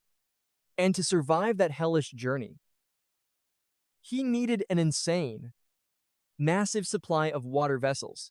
That was why he negotiated with Riverstone tribe yesterday, desperately hoping to acquire more pottery, but his peaceful diplomacy failed. Now, a sinister, bloodthirsty plot had awakened to pillage everything. In the tyrant's greedy eyes, Riverstone tribe was pathetically weak, lacking 10 warriors, while his brutal forces numbered 15. Worse yet, since his return, he had armed his men with lethal stone-tipped spears. Arrogance blinded his every single thought. He was absolutely convinced that crushing us and plundering resources was child's play. As dawn broke today, Bald Cap Boss unleashed his elite vanguard, armed to the teeth with stone spears. The Death Squad marched ruthlessly toward Riverstone tribe. Their sinister plot annihilate our hunters in one swift ambush. then completely pillage our entire settlement. At that exact terrifying moment, deep within the high-altitude forest, Timber, Fang, and the vanguard were furiously chopping timber, completely oblivious to the deadly storm approaching. Today, logging speed had reached godlike levels, all thanks to 3 colossal axes and twin massive saws. A gigantic tree was obliterated in just 30 minutes. And that devastating pace was just from one squad. The 10-man logging vanguard was split into 3 elite units. The efficiency was absolutely terrifying. Every 30 minutes, 3 massive trees crashed to the earth simultaneously. The final member, Porter, acted as the logistics commander. Right at that moment, Porter was peacefully guiding the antelopes to graze nearby. Suddenly, bursting from the treacherous mountain ravine, a bloodthirsty horde of spearmen charged with pure killing intent. Porter's eyes widened in panic as he roared a massive warning. Grabbing the blue antelope, he sprinted desperately for his life. Hearing that desperate war cry, the vanguard instantly dropped their tools. Divine bronze weapons were drawn. An overwhelming, explosive battle aura erupted. The tyrant led his forces straight up the hill like rabid dogs. Whoosh. Swoosh. The air shattered. 2 antelopes fell dead, pierced by brutal spears. 4 others fled in panic, dragging fallen comrades to Riverstone. Our tribe instantly unleashed their stone axes. Clang. 3 enemies died instantly. 2 were crushed. Only 10 remained. Baldy exploded in pure fury. A rain of spears flew, but Wood's squad hid. Every weapon struck nothing but empty dirt. Scar's warriors went berserk. 9 white spears shot. 4 enemies dropped dead. The survivors cowered in terror. Scar's unit vanished again. They awaited a counterattack. But silence fell. Baldy was trembling, fearing imminent death. This foe was terrifying. The Riverstone tribe was overwhelmingly massive. Forces dwindled to 8. 2 dying. Victory was impossible. He dragged his broken troops, fleeing toward the cave. Meanwhile, Little Sprout named the 2 mammoths. The giant became Ash, the smaller Bow. Suddenly, Ash went completely berserk, charging west. Little Sprout jumped back in shock. I immediately glared in that direction. 4 blue antelopes approached, dragging spear-riddled corpses. The logging squad vanished. My heart hammered wildly. I ordered everyone into the cave. Stay hidden, grabbing my bow and golden spear. I rode Ash west. Bow followed with lightning speed, tracing the antelope's bloody path. Ash sprinted absolutely fearlessly. Deep inside the forest, a group emerged. The leader wielded a golden axe. Wood squad, I froze utterly. 0 injuries. Fang quickly reported the battle's outcome. Hearing their story made my head spin further. Why did Baldy attack? Whatever his excuse, anyone threatening my people must perish. Even over an antelope, I swung my spear high. Follow my lead. I rallied Wood's team to raid Baldy's entire tribe. By 2 o'clock, we reached the desolate cave. A massive boulder blocked the path, leaving one tiny gap. Fearful eyes peeked from shadows. Baldy was there. His worst nightmare of our absolute vengeance became reality. We had truly arrived, leading a terrifying army. This golden spear master rode a monstrous beast. Baldy felt soul-crushing regret. Why court death against such divine power? I fiercely glared back at those eyes. I drew my bow like lightning. A devastating shriek echoed. My arrow flawlessly pierced Baldy's eye. Stone. Ox. 6. Move that boulder. I pointed at the barricade. The 3 warriors pushed with titanic strength. Despite their immense power, the stone stood still. You bastards, do you think hiding saves you? I approached the gap, drawing another deadly arrow. Inside, enemies desperately held the blockade. Swoosh, arrow released. 2 defenders behind the entrance dropped dead. The survivors scattered in pure terror. Abandoning their defensive front line, Ox's squad finally pushed the boulder aside. 3 crushed corpses behind it instantly became a bloody sea. The cave burst wide open, dim flames flickered. Women and children cowered in despair. Only 5 men remained. 3 stood guard with trembling spears. 2 lay battered, screaming on the grass. I entered, wielding death. Wood's team followed, wielding golden axes. The spearmen shook violently beneath our overwhelmingly murderous aura. They begged desperately. Who begs for life? Clutching a weapon, I swung my spear, disarming them to the ground. A wounded man stealthily grabbed a rock. In a blinding flash, my spear thrust forward. A lethal strike, left chest utterly pierced. Everyone collapsed. Resistance meant absolute death. My blazing eyes and thunderous voice forced obedience. Wood, seize all their rations. I stared down at the kneeling masses. Your leader chose war. Don't complain. Without him, this bloodbath never happens. My true intention was assimilation. But without letting seeds of vengeance sprout, I shifted all blame onto their fallen chief. But surprisingly, they did not care about his miserable fate. They only feared starvation. The women wept bitterly as Wood's vanguard confiscated every last scrap of dried meat. I glared with icy dominance.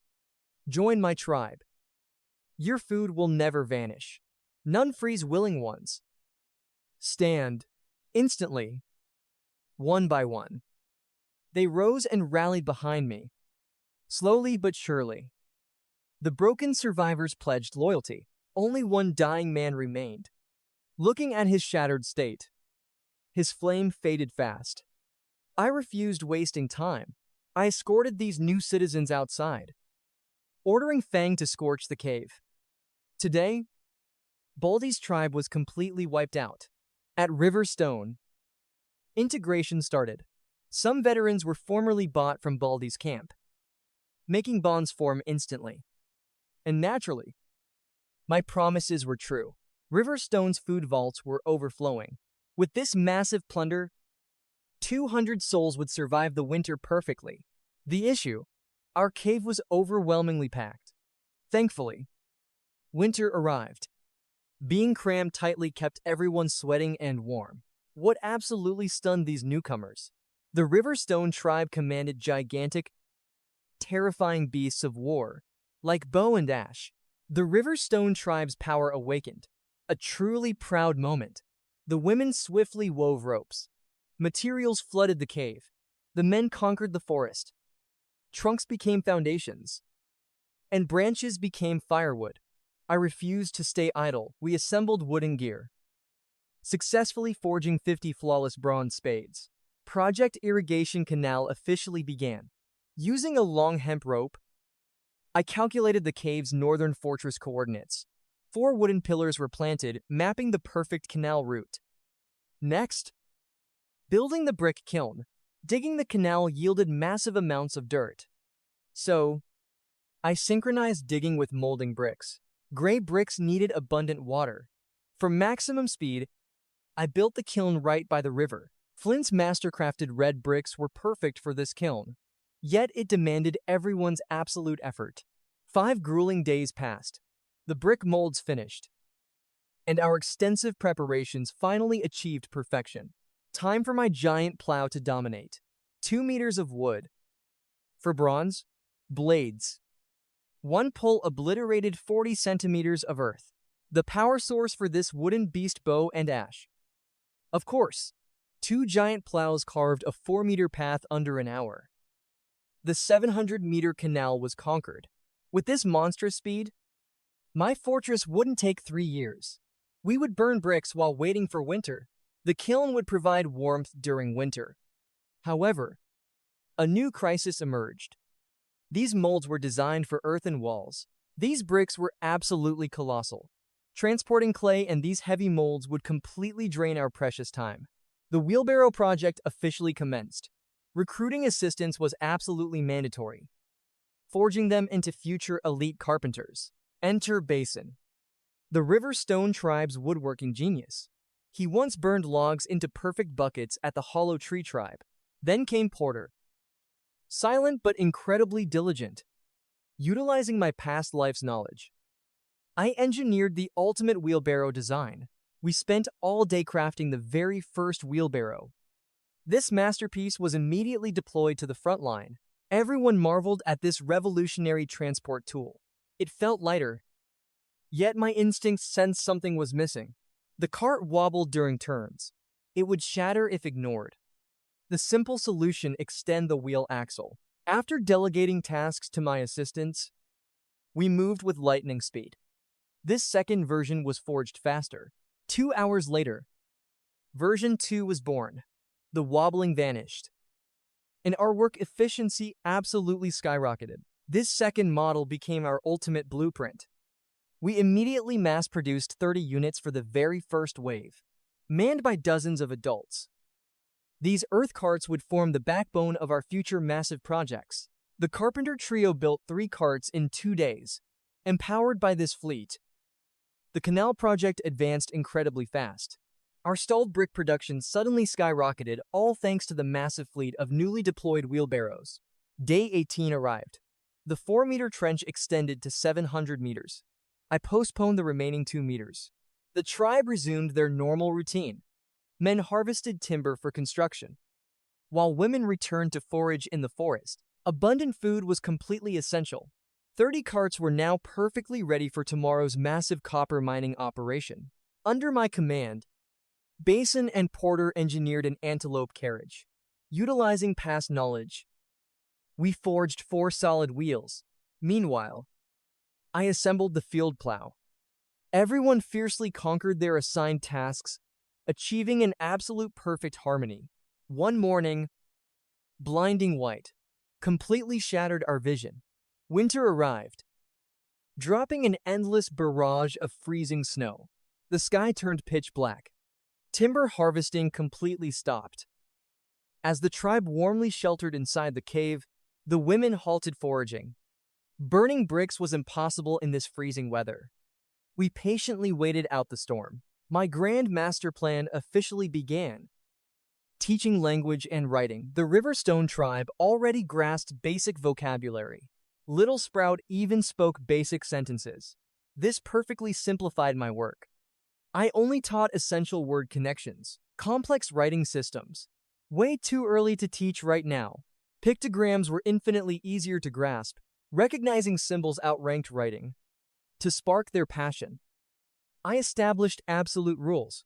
Mandatory exams before dinner. Whoever failed to memorize them faced a brutal half-ration penalty. Top scorers won glorious rewards. This brilliant tactic worked flawlessly. The tribe's ambition exploded, especially the children's. After class ended, everyone fiercely studied together. Days later, the blizzard calmed. The massive brick firing project officially commenced. I demonstrated 2 kilns, then passed control. The labor was wonderfully relaxed, intense only when lifting heavy bricks. The rest merely required firing. Peaceful days passed perfectly. Learning language while arranging bricks felt absolutely epic. During downtime, men fiercely crafted wild decorations, savage bone necklaces, and imposing feathers. An absolutely breathtaking, magnificent sight. Pile it up, Elder Horn declared. All tribes will gather this spring to prevent weak bloodlines. Women will seek their ideal champions. The requirements: raw power, tribal glory, and overflowing food supplies. Rank is judged by one thing: men's bone ornaments. Giant bone weapons prove hunting mastery. The elder's words sparked a totally insane idea in me. I need that prestige too. Bone necklaces. Too primitive. I will forge crowns for absolute authority. Gold, silver, jade, or leather. Different ranks, different materials. Gold always symbolizes divine status. Riverstone tribe lacks gold. My crown is carved copper. I forged a silver and tin crown for my commander Wood. Wood was thrilled. Under my command, men crafted their own circlets from leather, wood, bone, and even hairpins. Riverstone tribe established absolute laws. Kids wear circlets, but hairpins are strictly forbidden. Adult men must wear both. Meanwhile, our women refuse to settle for plainly tied hair anymore. Adult women must style their hair using wooden combs or crafted hairpins. Maidens can freely braid with ornaments. Since metal is extremely rare, not everyone can wear it. Metal is an exclusive treasure, granted only to those driving the Riverstone tribe's great evolution. Rank, age, and merit are now visible. The copper cloud buckle circlet is my absolute masterpiece. I gave it to him for reading fastest. The first kid wielding metal, a bright smile lit up his face. I didn't forge this just for status. The main target is the spring gathering to establish trade routes.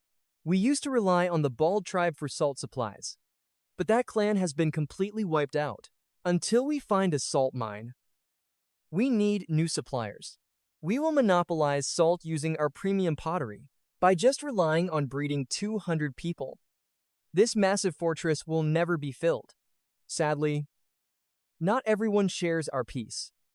Eastward, the Black Mustache tribe is facing a deadly crisis. This tribe of 150 souls has one massive difference from us. They are absolute black rat fanatics, led by Mother Black Mustache, a shaman and divine messenger. This winter, she claimed a divine holy revelation. Food was critically low. The chief took 19 warriors hunting, but stumbled upon something bizarre. Billowing smoke rose from the western woods. Undoubtedly, it was a man-made fire. Since when did people live west? That 8 or 9 meter river was deemed uncrossable. Nobody dared approach before. The smoke was right by the river. The chief reported back instantly. The shaman wasn't shocked. Her eyes blazed with obsession for that mysterious fire. That fire is for cooking. A warming fire wouldn't stop. She dispatched her warriors to investigate, uncover their secrets. A crucial mission began as the chief led troops through the forest.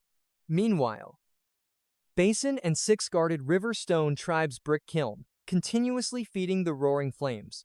The kiln's heat was blinding. The overnight burn was finally complete. Time to seal the furnace.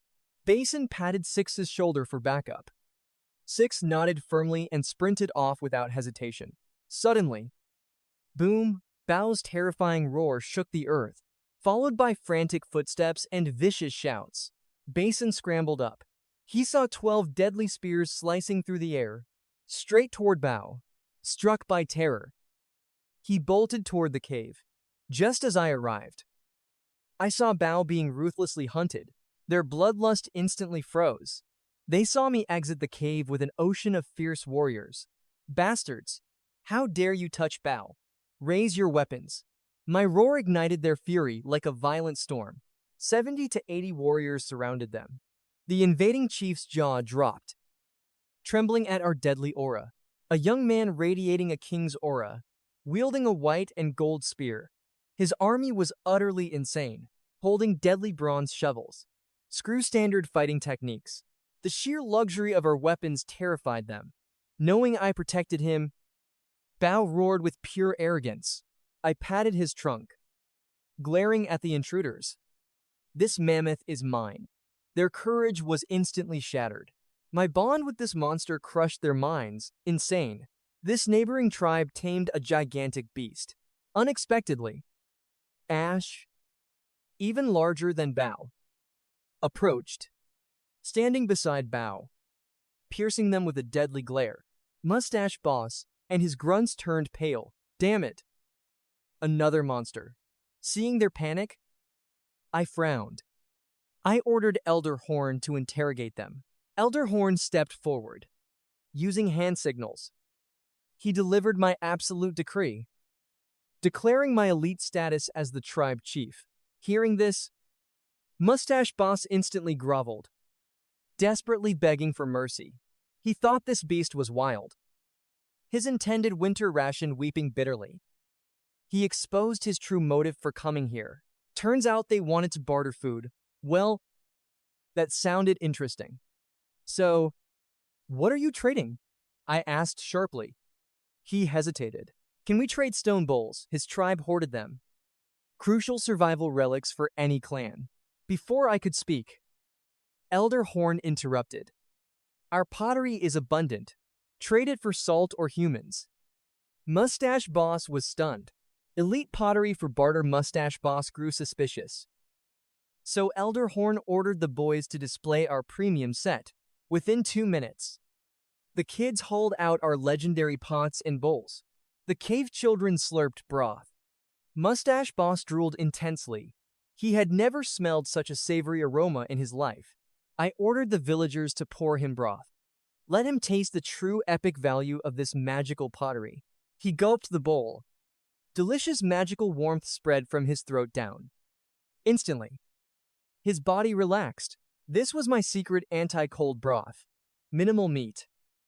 But pork bones mixed with spicy chili gave a heaven-defying kick. Drinking it in freezing weather was heavenly. Mustache Boss surrendered. He recklessly offered to sacrifice his people for this pot. He had no clue about salt. Elder Horn stated the price. 1 pot for 2 young men or 1 woman. A fair price. But unfortunately, he brought no women or children in his group today. Desperate, he begged for credit. His people would follow. He claimed. I rejected him flat out. Absolutely no way. Credit my foot. What if he escapes? I refuse to be scammed like a fool. Rejected. He hurriedly grabbed a leather sack from his grunt. This is leftover food. It is little. But please trade. Tomorrow, we will bring people Taj. Do I need his trash? I casually opened the sack, glaring with absolute disdain. A second later, my eyes bulged. Damn! These were peanuts. Fantasies of roasted nuts and peanut butter exploded instantly. This was divine treasure. Besides being nutritious, it yields oil. Plant a field. And we avoid oil crises forever. Using this oil, I could craft soap, candles, and bombs. These peanuts were pure, overpowered top-tier resources. I suppressed my ecstatic joy, keeping a fierce face. Where did this come from? Mustache Boss babbled frantically using signs. Oh, I get it. Their deity was a raven rat, and these nuts were stolen from its nest. This was just useless trash to them. I nodded calmly, then pulled out a giant basket. A full basket traded for pottery. Mustache Boss was dumbfounded, never expecting I would offer such a crazy generous deal. Thrilled, he accepted the deal and promised to bring more.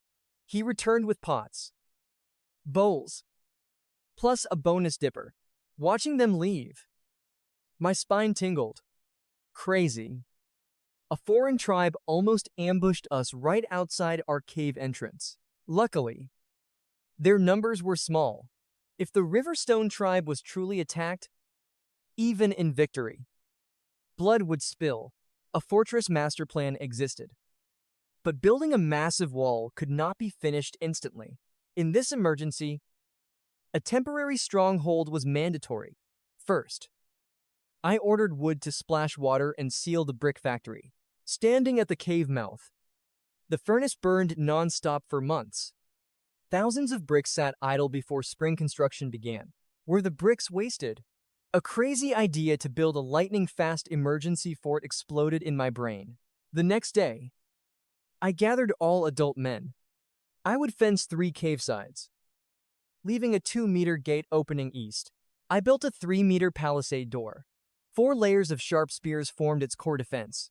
The walls used gray bricks. In this freezing weather, just splash water, and the ice blocks would bond incredibly strong. Later, when ice melted in spring, the bricks would remain intact. They could be reused for the real fort. It's argonentiment. For days, all men worked tirelessly, thanks to wheelbarrows and trusted tools. This wall was finished with epic speed. Shifting to the Black Mustache tribe, Mustache Boss was heating broth in his new pot, chattering excitedly to his elder, showing off yesterday's epic barter haul. The Black Mustache matriarch made an absolute decree. She must inspect the Riverstone tribe. Back at Riverstone tribe, the wall was done, 3 meters high, half a meter thick, super tough against assaults. Ice wall finished. Time to craft weapons. Yesterday, citizens only brought bronze shovels.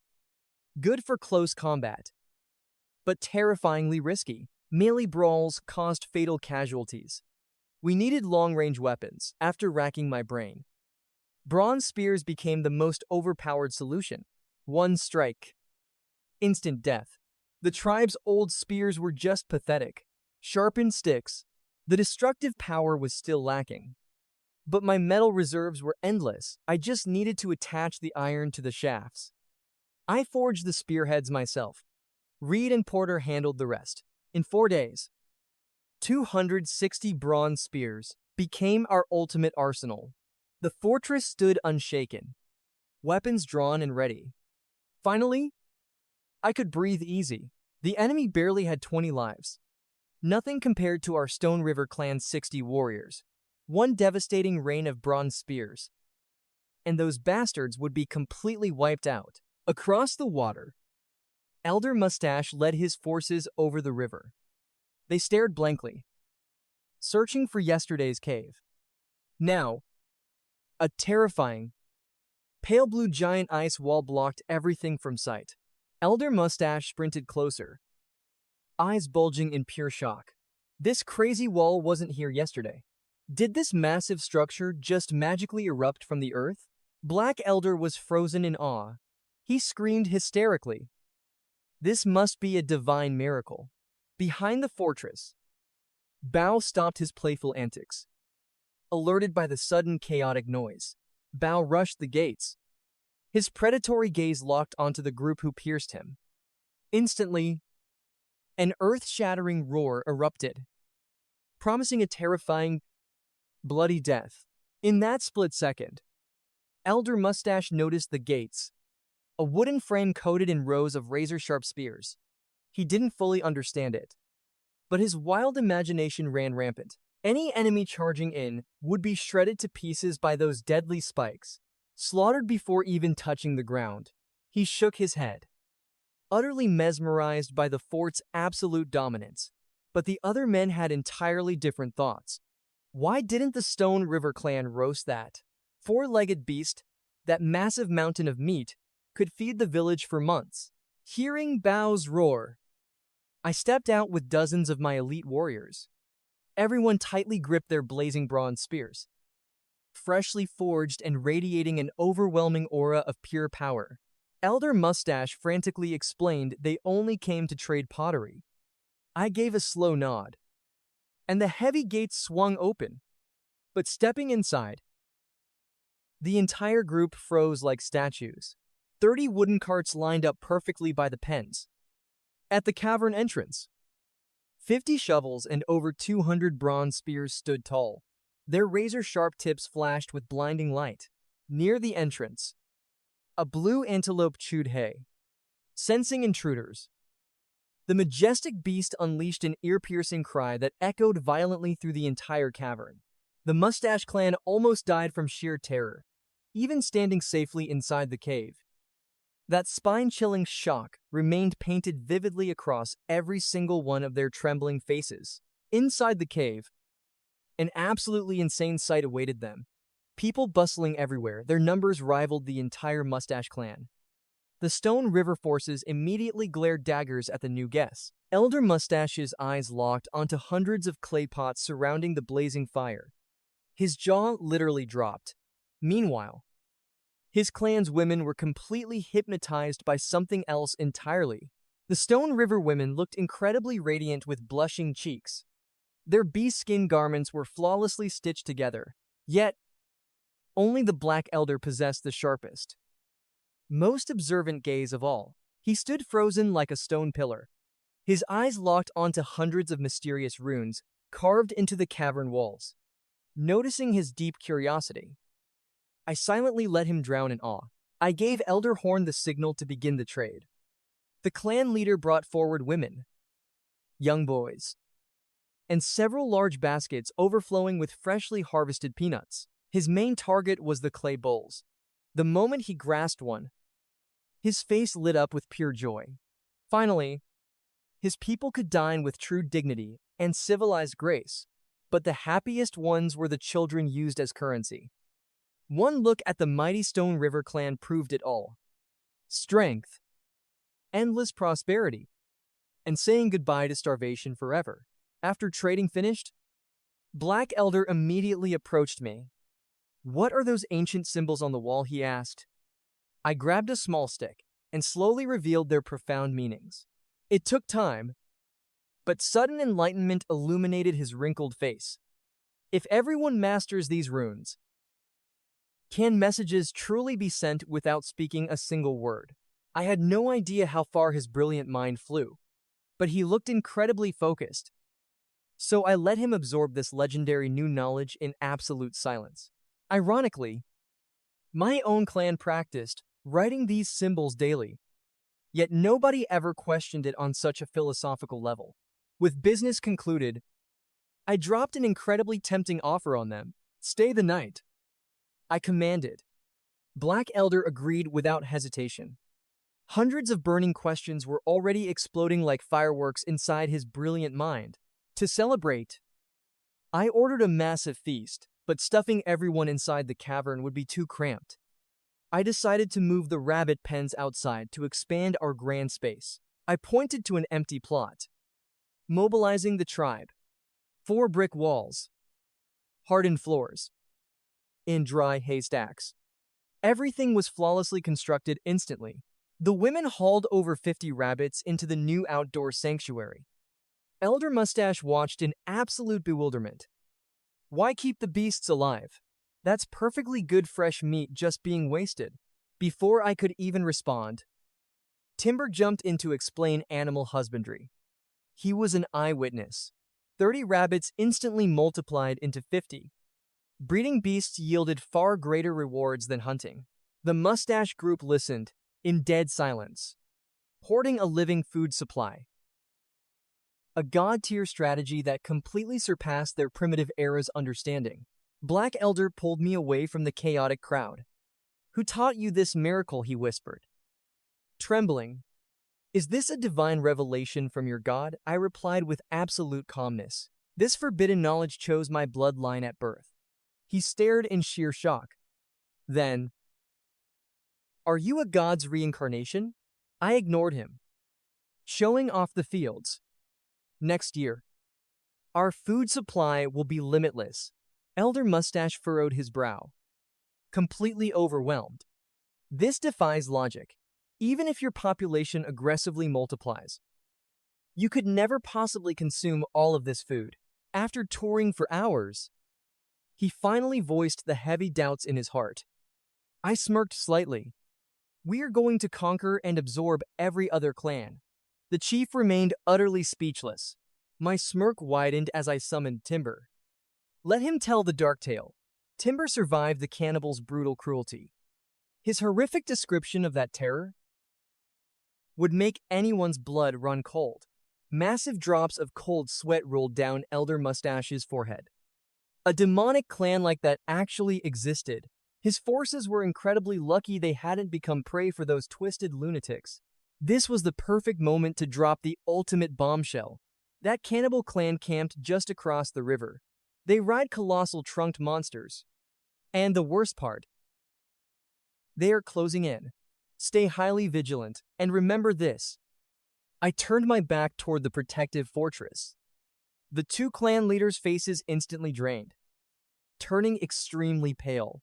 The cannibal threat was approaching zero time to relax. He frantically begged to leave. Fortifications had to be built before the Grim Reaper struck. I didn't force them to stay. As a token of alliance, I gifted them 10 giant mutant fish for their perilous journey back home. Before they vanished, I warned Black Elder. "When death hunts you down, our gates remain open for your tribe." The 2 leaders bowed deeply, leading their people straight into the dark forest. After they left, peace returned to Stone River Clan. Until finally, a day before winter's 3rd full moon, a devastating blizzard descended. burying the entire world in white. The monstrous snowstorm raged relentlessly all day. The landscape was buried under a blood-freezing white blanket. Even our blazing brick kilns were forced into an absolute dead halt. The wind fell silent, while peeling chestnuts with bow and ash. Ash's ears suddenly twitched. A heavy sense of dread hit me. Suddenly, the earth trembled. I rushed toward the western wall. From the west, a monstrous wave of predators rampaged, a living nightmare hunting blindly. A massive herd of mysterious behemoth bulls charged forward. Alongside the legendary crowned deer, dozens of alpacas were swallowed by this deadly storm, followed by rampaging terror birds and wild boars. But the true threat, over 200 gray wolves. My breath hitched as I hid away. Ash and Bo curled up in absolute terror.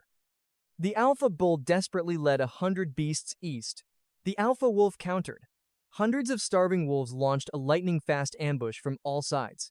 The stampede crashed straight into my farming trenches. Goosebumps covered my skin. A perfect accidental trap. The alpha bull panicked, a dead end. They slammed the brakes, locking horns in a suicide formation. The wolves flashed feral grins, slowly closing the circle. The tension reached a breaking point when a loud fart echoed out. Dead silence. Hundreds of glowing eyes locked onto my western wall. I smacked Bo's head.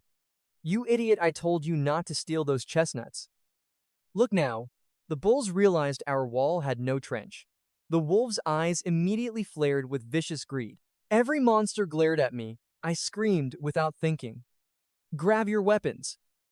Fall back to the cave." This half-meter thick ice wall, it would never survive the overwhelming impact of behemoth bulls. The bulls charged in a frenzy. The alpha wolf roared, forcing the boars to act as meat shields. The boars were pushed to the front line, overpowered and used as disposable pawns for a meager meal. The bulls plowed through. A devastating collision erupted, shaking the earth like a falling meteor. Over 102-meter behemoths, weighing thousands of kilos, slammed into the boar formation at full speed. The boars were shredded like wet paper. Massive horns ripped their flesh into unrecognizable pieces. In one devastating strike, dozens of boars went flying, crashing straight into the Riverstone tribe's defenses. The ice wall exploded into pieces. Ash and Bo scrambled for the cave, nearly getting stuck in the doorway. The surviving boars fell into utter panic, trampling their own dead. They broke directly into my territory. Absolute destruction. 10 bulls smashed through the gap. The deadly stampede crushed my remaining walls instantly. 2 trapped blue antelopes were brutally pierced by giant horns, slaughtered before they could even move. I stood paralyzed. Cold sweat washed over me. This disaster was catastrophic. But my tribe's survival came first. The enclosures collapsed. Over 10 blue antelopes were crushed, trampled beneath the hooves of rampaging beasts. My chest burned with heavy despair. Can we survive this? I caught those beasts with my own blood and sweat. Outside, over 100 bulls shattered the encirclement, bypassing the trenches. They stormed toward the eastern hills. Seeing boars tossed like ragdolls made the wolves hesitate. None dared to block them, merely circling the edges. 20 weak prey fell to the ground. The alpha growled low. The grand feast had finally begun. My fury ignited. My blue antelopes were gone. I refused to accept this devastating loss. I rallied everyone. Grab your spears. Slaughter every last boar and bull. This meat is literally delivering itself to our doorstep. Leave nothing alive. 70 to 80 warriors stood ready. A storm of bronze spears blacked out the sky. 20 beasts collapsed, riddled with holes like porcupines. I grabbed Elder Horn. Secure the children. Lock down the cave. The rest of you, follow me into the ruins. Dozens of dying boars lay helpless. Assume battle formation now. Men on the front line. Women executing from behind. Exterminate them all. Then drag the bodies inside. I leveled my golden spear, pointing it straight at the wolves. Dozens of Riverstone youth shielded me. An impenetrable wall. The women swiftly butchered the dying boars. Screams of dying prey merged with our tribe's roaring battle cries. The bloody chaos baited the wolves, the alpha snarled, its army freezing in place. A new war was about to ignite. Hold the line, I roared. Whoever kills a wolf gets its pelt and a longbow, I swear it on my life. To me, those ferocious fangs were nothing but walking treasure. The alpha's howl tore the sky, launching its monstrous storm. I charged first. My spear plunged deep into a leaping wolf's chest. The sound of the impact was absolutely bone-chilling. Blood violently erupted, the feral monster dropped dead. Our synchronized spear thrusts instantly built a massive mountain of corpses. Inside is safe. Bow and Ash utterly destroyed over 50 boars. The women rush in, reinforcing the men. A human shield forms. Spears raised, ready for a bloodbath. Blood from 40 dead wolves floods the earth. The women's backup forged an unbreakable iron wall. But these ash wolves are no mindless beasts rushing into spears. The alpha attempts a sly flank attack, but his trick fails. My eyes are locked on him, leaping atop the wall. I scan the chaos. Below me, 50 wolf corpses form a terrifying mountain. The alpha glares. Trap exposed. The beast howls in absolute, terrifying fury. A massive wolf vaults the corpses, charging our second line. Total madness. I scream for the vanguard to hold the line. Wolf cries echo south. Bao is on a rampage. His trunk swings like a death mace, hurling climbers off the wall. Ash joins the bloodbath. Together, they fight like demons, keeping the front line completely secure, failing to breach us. The alpha pulls back. Now, he relies entirely on his flanking assassins. One savage wolf nearly clears the 3-meter wall, but a lethal arrow flash instantly shreds its throat. The rear pack panics, a flawless rain of sharp arrows falls, utterly crushing their flanking strategy. With no options left, the alpha yields, releasing a tremor-inducing howl. The monster horde retreats. They target the dead prey outside. But I won't let these devils escape. My blue antelopes will be avenged. Men stand guard while women drag the wolves inside. I order the rest to forge torches from boar fat. Elder Horn brings our final arrows. 10 minutes later, Bao's back blazes with massive roaring torches. Ash carries me and the quiver. 30 warriors follow close behind, armed with fire and spears. At the first corpse, my lightning strikes drop multiple wolves. The rest flee. Bo and Ash drag the prey. We run back and forth, stacking firewood. The wolf pack trembles before our terrifying bronze spears, blocked by flames. They watch us steal their meal. Even distant terror birds cannot escape death today. My long-range shots decimate them, cornered. The rotten wolves target our living livestock in the trench, but a fiery wall erupts along the trench, burning their hopes. I stand proud with my tribe. Torches high, 36 alpacas and 28 deer trapped in the trench, 47 cows, trampled wolves, and a limping peacock. After an hour of sweat, all prey is secured safely. The night turns freezing. To recover energy, the women cook the boars. Thick roasted meat is shared with all, overflowing rich broth. Our first warm feast of the freezing season. Smiling faces glow by the roaring fire. The sun rises. I split 70 survivors into 4 squads. 10 guard the wall. 20 repair the barricades.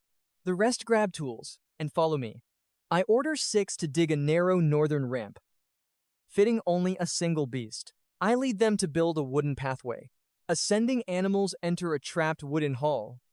I ignite the iron brazier, heating 2 copper hooks, glowing red. Preparations done, I order bait placed at the trench edge to lure our hungry prey straight toward the ramp. Freezing and starving, the beasts climb up, smelling the sweet hay. Once at the top, the rest is an easy kill. Neck snared, they are dragged to the pens. The final beast to emerge is a colossal bull. reeking of death. Its head pops up and is locked by a pole.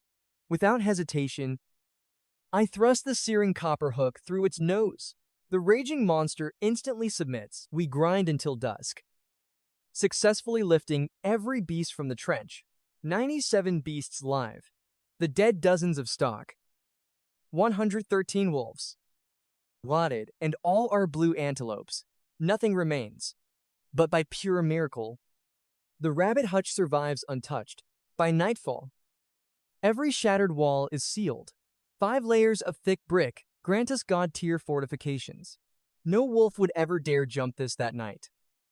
Our village echoes with crackling fire and victorious laughs. Hundreds work by firelight. The children run around holding roasted meat, singing joyful songs of our triumph. I watch my sleepless, unyielding people. Yet anxiety grips my heart. The freezing season is less than a month away. If the ice melts, what happens to this meat? The bloody butchering process continues into midnight. Their eyes are bloodshot, yet they refuse to stop. I force them to sleep. But miraculously, they wake up reborn. The grind continues. Flint forges 42 nose rings. Mendic ash pits, soaking over 200 rare pelts. Scraps cleared timber, leads the vanguard. Ripping horns and tendons apart. 3 bald elders summoned. I demanded the salt's origin. From a tiny cave vein, they whispered. 3 to 4-year-olds took it. Perfect tomorrow. You all lead our vanguard. Western wolves still lurk. Salt mission delayed. All reserves deployed. Time to teach the clan legendary dried meats. Elsewhere, the black mustache leaders fled home. My grim warning struck deep. Emergency council called the chief takes 20 hunters west. Testing my dark prophecy. The elder guards the base, forcing women to forge a fortress. Copying our stone spears. Around the flames, villagers boil rich broth in new clay pots, whispering in awe. Who crafted this pure madness? Let us join the Stone River clan. The elder heard it all. He sat motionless, my words haunting him. Join Stone River, and starvation ends forever.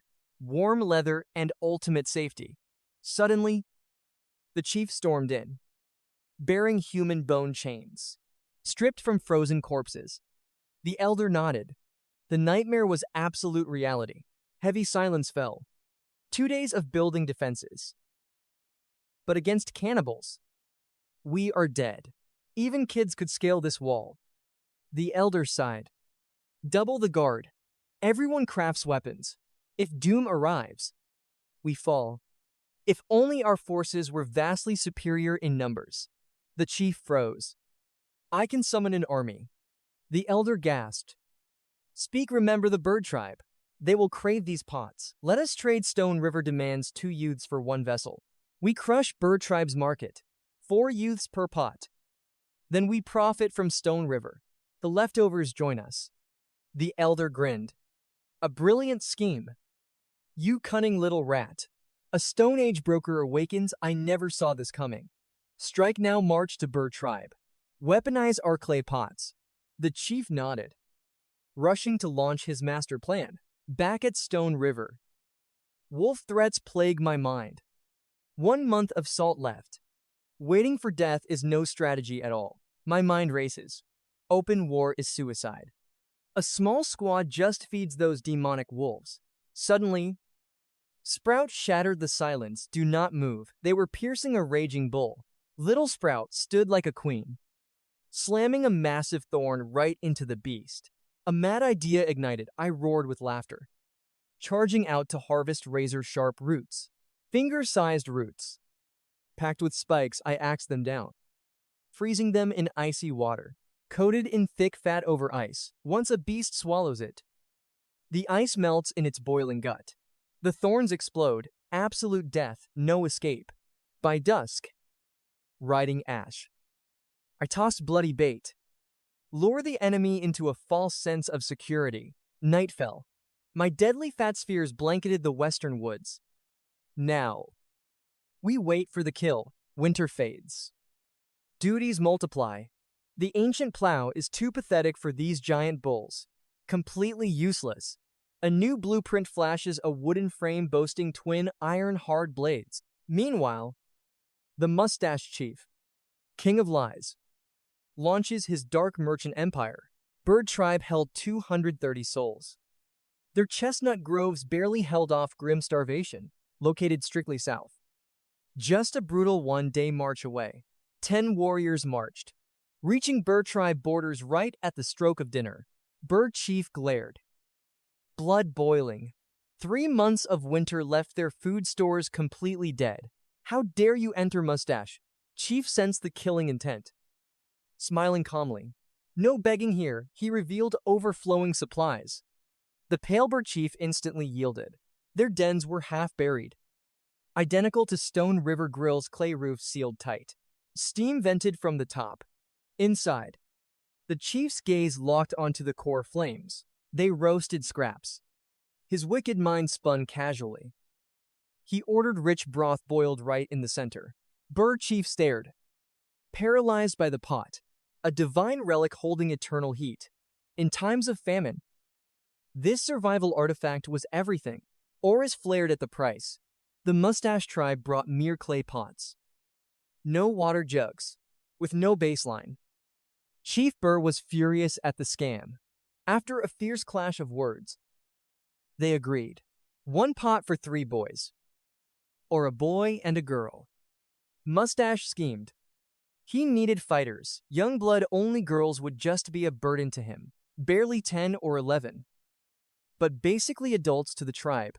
A little training, and they're ready for war. Yet, Burr hesitated to let them go, losing strong youths at once. It could crush a large tribe. But they finally agreed. For now, young men were a must.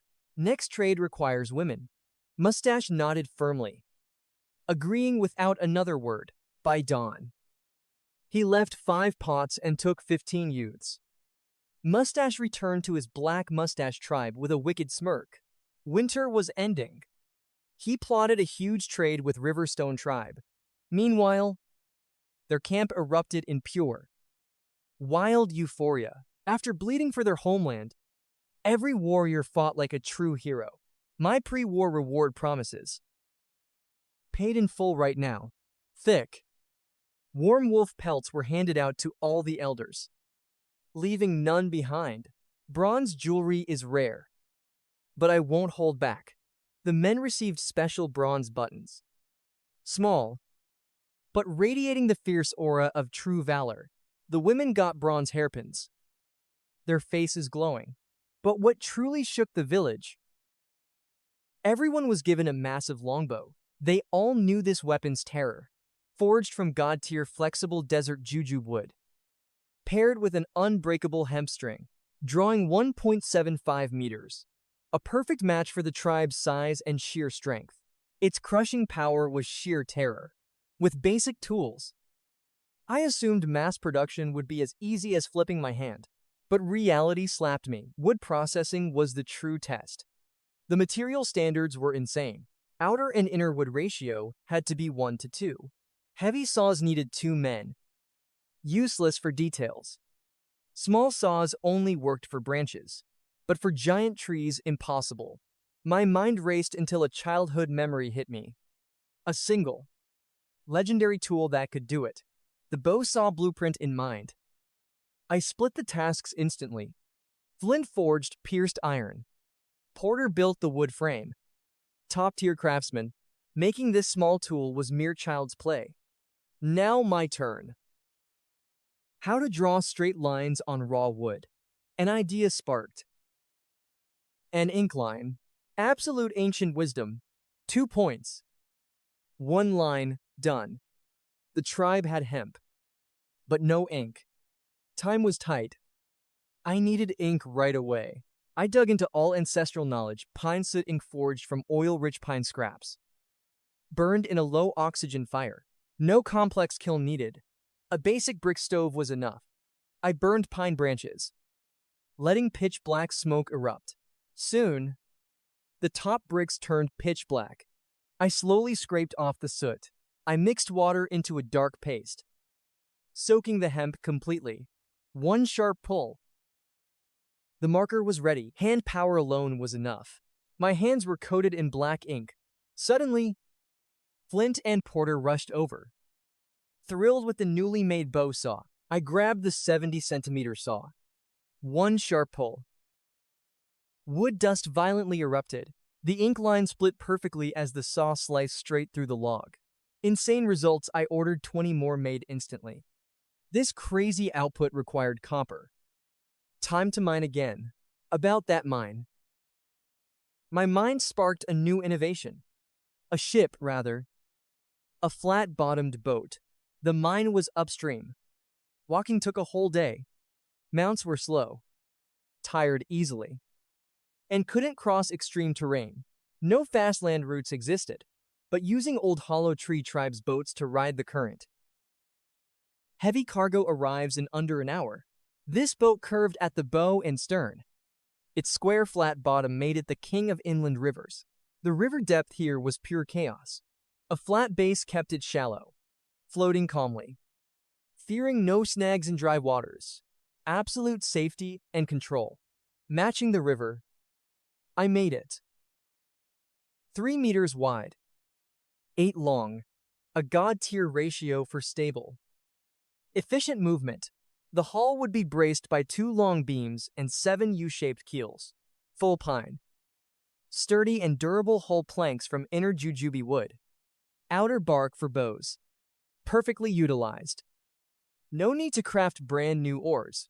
Bronze shovels became oars. Weapons and tools. The tribe watched my daily miracles unfold, their eyes blazing with intense curiosity. Only the old Hollow Tree Tribe could faintly grasp this absolute madness. They'd seen me build branch huts, and this boat used the exact same logic. That night, during heavy work, the feather guard screamed out loud. Over 20 men descended from East Stream. The Black Mustache Tribe was here. My heart instantly pounded wildly. Something was wrong. I rushed up the wall. It was Mustache, 10 elders and 10 youths moving fast. My brows furrowed. Black Mustache Tribe lacked even 150 people. Where did these teens come from? Traded tribesmen heard the shouts. Their faces beamed, hoping it was their families. They rushed out full of hope, scanning the crowd to find their families' faces. The Bird Tribe youths behind Mustache looked utterly lost. All they knew was that their chief sold them for 5 stone slabs. Clueless but unable to resist, they simply surrendered. Mustache reached the gates. He craned his neck at the towering wall, then peeked inside. 180 beasts, smoked meat and hides. Absolute shock. Without my gold crown, he'd be lost. He gulped. This is River Stone Tribe. I'm Chief Mustache. We trade pottery. I kept quiet. Rule disarm all weapons before entering. My warriors seized the pots and watched him. He looked confused, but sheer terror filled his face. He feigned confusion, scanning around. Truthfully, more people meant massive profit for me. Raising these kids as workers was an epic win. Fang and Stone hauled 5 pots. Flawless trade. 10 kids for 5 pots. Dusk brought vicious wolves outside. I offered Mustache's crew a safe haven. I dragged him inside, roaring. A grand soup feast tonight. 10 Bird Tribe kids successfully secured. The sheer sight froze him. A mountain of colossal beasts, the greatest meat haul of his life. Cattle, deer, and 2 mammoths. Everyone stood dumbfounded. Destiny Elder Horn would manage it all. Learn our words. Endure training. Obey rules. Eat up. This mighty tribe has endless food for you. Their faces lit up. Back in the Bird Tribe, starvation was normal. Kids fought brutally for scraps. Weakness meant starvation. Here, it was free. Fragrant broth and thick meat. Every bowl wiped clean. I couldn't just watch. I stopped the feast. No way I'd let their stomachs explode on night 1. Boundless food, but zero waste. More tomorrow. After eating, Mustache's crew headed to the brick hut. Chief Mustache lost sleep guarding the wall, staring at wolf hides. What insane tribe kills this many? His puny tribe was absolutely nothing compared to mine. They'd gladly die trading just a few souls. We chilled, sipping hot broth with fresh recruits. He slept deeply. Midnight struck. Wood and Fang guarded. I demanded wolf intel. Wood reported heavy forest edge movement 2 nights ago. Green eyes in the dark. Fang chimed in. Last night was dead silent. Only 12 beasts remained. A sinister smile crept up. I kept watch, but saw 0 wolves. Eerie silence. The pack swallowed my lethal bait. Tomorrow. We check. Prepare for a legendary harvest. At dawn. Mustache's group left. 30 warriors rallied and marched west. Bo and Ash joined. Freed after days inside. Thrilled. They wagged their tails and poked everything. At the forest edge. The thorn barricade vanished. Snow was brutally scratched. Chaotic tracks everywhere. Immense relief. Those savage beasts devoured the bait. But how many? I instantly signaled my troops. Warriors gripped spears and infiltrated the silent woods. Only snow crunched. Suddenly, 2 wolf corpses, both totally mutilated. Heads savagely bitten. Shredded flesh and bloody fur everywhere. 3 hours later. A small valley. Dense, chaotic tracks pointed straight to the ancient Bald tribe's hill. My instinct screamed. Did they retreat into the underground cave? Sure enough. The doomed pack was found. Frozen corpses with bloated stomachs and hind legs crusted in dried blood. I marked them and pushed west. More dead beasts littered the icy path. Nearing noon. 1 kilometer from the cave. Tracks were impossibly dense. The surviving pack was hiding inside. I deployed troops with deadly stealth. The creeping aura felt terrifying, reaching the gaping cave mouth. Most wolves were dead. Survivors lay helpless, groaning in pure agony. 0 strength to fight. I barked the final command. My warriors charged and slaughtered every last beast. This tribe never wastes loot. All wolf meat was harvested with blazing tribal pride. I dragged 3 Bald tribe men toward the underground pit, covered by a cliff-colored rock. It was invisible. No wonder we missed this secret. I summoned the heavy lifters, and we shoved the massive boulder aside. Beneath lay a tiny tunnel, barely fitting a child. Frowning, I squeezed down, shining my flaming torch inside. Solid quartz and granite fused together. Expanding this narrow hole would be a total nightmare. Suddenly, a brilliant glow reflected from the ceiling. It was covered in razor-sharp crystal formations. Gleaming yellow and white under the torchlight, I drew my bow. 2 powerful shots fired. But 0 impact. I gave up. Ox, grab a heavy rock and smash that thing. Ox ruthlessly slammed the rock. A crisp crack echoed. The crystal snapped and shattered, definitely salt. I grabbed a piece and licked it. Instantly spat it out. Raw cave soda. Not salt. Crushing disappointment.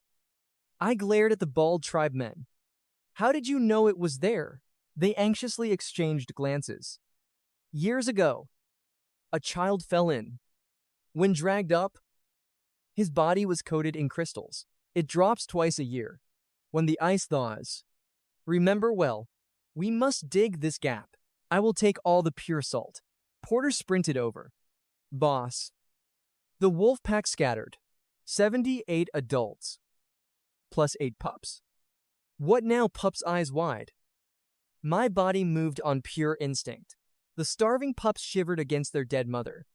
My chest tightened. Take them in and protect them. Wait.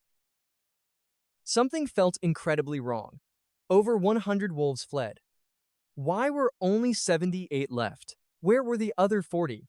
A terrifying roar shattered the western wind. I instantly signaled high alert. Defend the cave, gripping my bow and spear. I dashed forward. Sprinted a kilometer toward the glowing ridge. 27 wolves, swarming a colossal beast. An iron hide. An ancient rhino with impenetrable armor. It weighed several tons, but the titan was utterly battered. Fresh blood violently erupted from its vitals. Its dim, ash-colored eyes locked on mine, silently pleading. That desperate gaze froze my soul. Save me! Two wolves spotted me and lunged. Fangs bared, I stood my ground, drawing my heavy bow. Swoosh! Swoosh! Both beasts dropped dead. The pack went feral howl. A devastating wave of gray fur and sharp fangs surged. My arrow smashed the closest wolf skull I combat rolled to dodge, instantly snatching my fallen golden spear. Gripping it calmed my heart. Past life combat instincts awoke. The golden spear danced as if possessed. I ripped through the wolves with all remaining strength despite fatal wounds. Ironhide understood the battle. The colossal titan shifted, guarding my blind spot. Once the tide finally turned, I was covered in deep gashes. Luckily, 0 fatal hits. 6 wolves remained. Their fighting spirit was utterly shattered. Fleeing, no mercy, I hurled my golden spear single-handedly, cleanly piercing and pinning the beast to the snow. I drew my bow again. Swoosh, swoosh, 2 lives extinguished. Before I hunted the rest, a weak groan echoed, not a furious roar, but a sorrowful plea. I turned.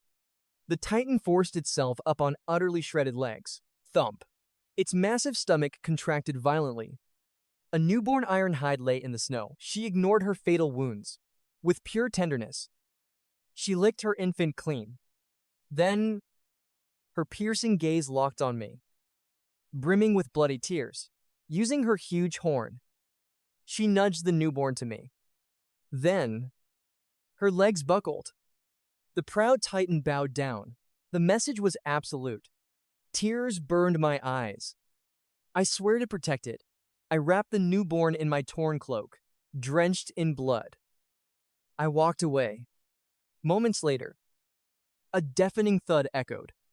The colossal titan finally collapsed dead. She was gone. At the cave entrance, my tribe was on full alert, spears raised, their faces visibly tense. Seeing my bloodied state, the tribe swarmed in sheer panic. "I am fine," I commanded, revealing the bundle. "You too. Guard this infant. We will raise it." Stone sprinted over, pointing at 3 wolf carcasses. "Boss, the runners are dead." I exhaled heavily. The pack was wiped out. My people were finally entirely safe. Resting, I recounted the bloody ordeal. The tragedy of the Ironhide. Mothers burst into heavy, emotional tears, wiping tears. Warriors' faces hardened, swallowing deep grief. In that exact moment, my absolute resolve crystallized. We will bury her there. That ridge shall be named Final Breath Ridge. Now, the secret of the pure salt was ours alone. The crystals were fully secured. I ordered the cave barricaded with boulders. No intruders would ever enter again. With 10 elite warriors, I dashed to Final Breath Ridge. Shielding her corpse with stones was our ultimate respect. Tomorrow, a magnificent burial. The epic tale of Ironhide's final stand rapidly spread through the tribe. Children crowded around Little Hide with deep affection. The night grew violently cold. All newborns were safely secured. I hunted 2 wild dairy cows for nursing, but failed entirely. The pups couldn't reach, and Little Hide simply slept endlessly. The cows violently rebelled. Gritting my teeth, I forced 12 men to manually milk the raging beasts. Forget the stubborn cows' feelings, the milk saved their lives. Every infant successfully drank it and survived the frozen night. Feeding Little Hide was an absolute struggle. I pried her jaws open, dripping milk slowly. By afternoon, her sleep was filled with snores. I warmly held her tiny body all night. At dawn, 20 men dug a truly magnificent grave for her fallen titan mother. Massive stones entirely sealed her grave. Since then, her majestic tomb became an eternal monument on Final Breath Ridge. The final freezing winter month passed busily. Within a single week, the fierce wolf pup's eyes snapped open, one by one. Week 2. 8 wild pups fiercely devoured broth. They darted energetically outside the cave, clumsily balancing on tiny legs. Little hides' pink skin hardened into sleek, creamy white armor. A solid bump sprouted, proof that her legendary horn was emerging. He stood up, craving milk. Week 3. The carpenter cheered for an epic success. 70 bows done, I tested them myself. Absolutely god-tier quality. The women built arrows. Post-mine run, I will forge deadlier copper arrowheads. Now, my tribe crafts 200 more arrows from my secret stash. Morning came. Adults gathered. Bows raised. 3 rows deep for an intense archery drill. Whoosh, a rain of arrows. But being newbies, it was chaos. Shafts hit dirt or pierced the sky. One guy even shot his own foot. I just laughed. Stepping in to fix their stances one by one. Winter ended. Chief Mustache arrived, bringing 3 women and 6 young kids. Our traded kid beamed. But I knew this sweet barter system would not last forever. Clay pots last long. Soon, the market dies. To evolve our tribe, we needed a brand new tactic. Just then, our flagship finished. Everyone stared in pure awe at the magnificent vessel, unfloated. But pride surged. Ox gripped the hull, pulling with his monstrous brute strength. It barely budged. Ox scratched his head. Chief, it is too huge. How do we reach the river? I smirked, pointing at the canal. Bring it there. Ox gasped. Ox gasped. But that trench is bone dry. I waved it off. Grab shovels, carts, and baskets. Follow me, yes. Winter is finally fading. Warm air hit. Time to summon water. I led 30 armed diggers straight to the canal end. The hype drew a massive crowd. Walled-in citizens rushed out to witness the grand spectacle. Kids went wild, herding 8 wolf pups. Trubus stubbornly dragged Thunder into the mad dash. Hyde's pal just nursed, refusing to move. Bow and Ash had already vanished into thin air. Only their wild shouts echoed. Those 2 rebels celebrated spring in their own chaotic way. 2 meters of dirt held the water. Shatter it, and it flows. We hit the gas immediately.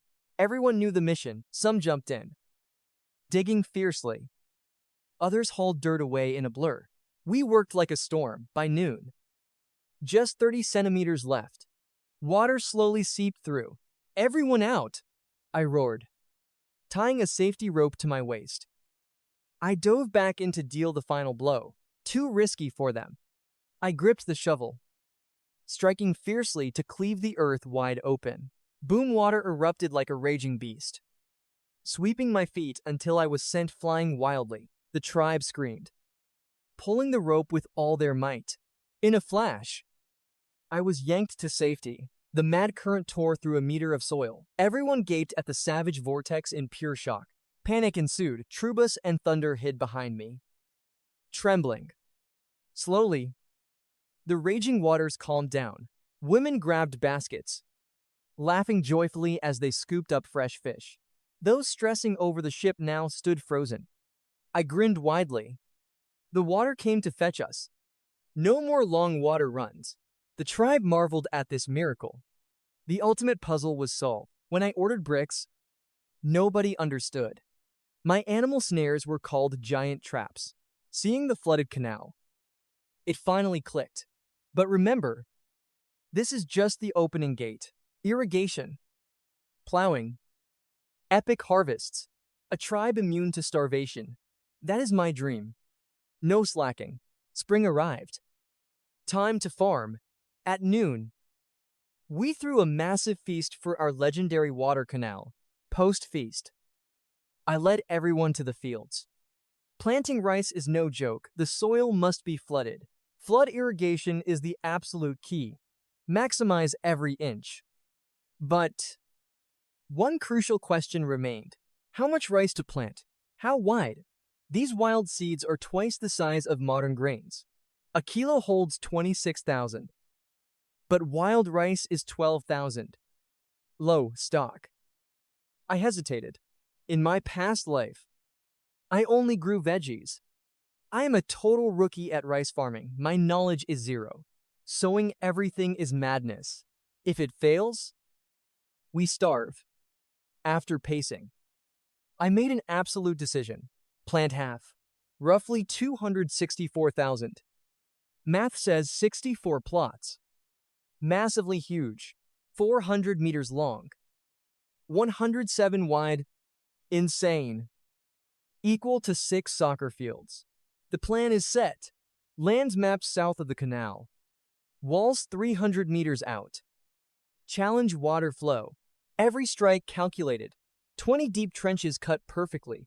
110 meters of pure progress. 50 warriors deployed per route. Wielding their trusted tools. Everyone dug 2 meters. In just 30 minutes, 20 paths vanished. A day of insane labor. Then, as if fated, spring rain blessed the parched earth. The torturous winter finally ended, our nightmare faded. While rival clans counted their dead, dark tidings spread. Small clans of 100 were lucky to lose only 10 souls. The week collapsed. Ice storms showed zero mercy. With food gone, only despair remained until spring. Men braved the blizzards. Even heaven's blessed returned with just one beast or a handful of beans. The rest froze to death, devoured by monsters, or returned empty-handed. Survivors were scarred. Frostbite and lost limbs plagued them. But the Riverstone clan, protected by an absolute destiny, full stomachs ignited our power. This prosperity moved Elder Horn to declare a grand spring ritual. I agreed, but I had a much wilder scenario in mind for this event. First, we revere ancestors, not gods. Second, its aura must shake their very souls. I designed a massive drum.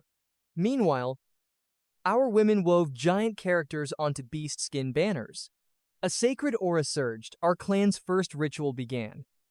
As Ox struck the drum, the crowd trembled. Bodies danced on instinct.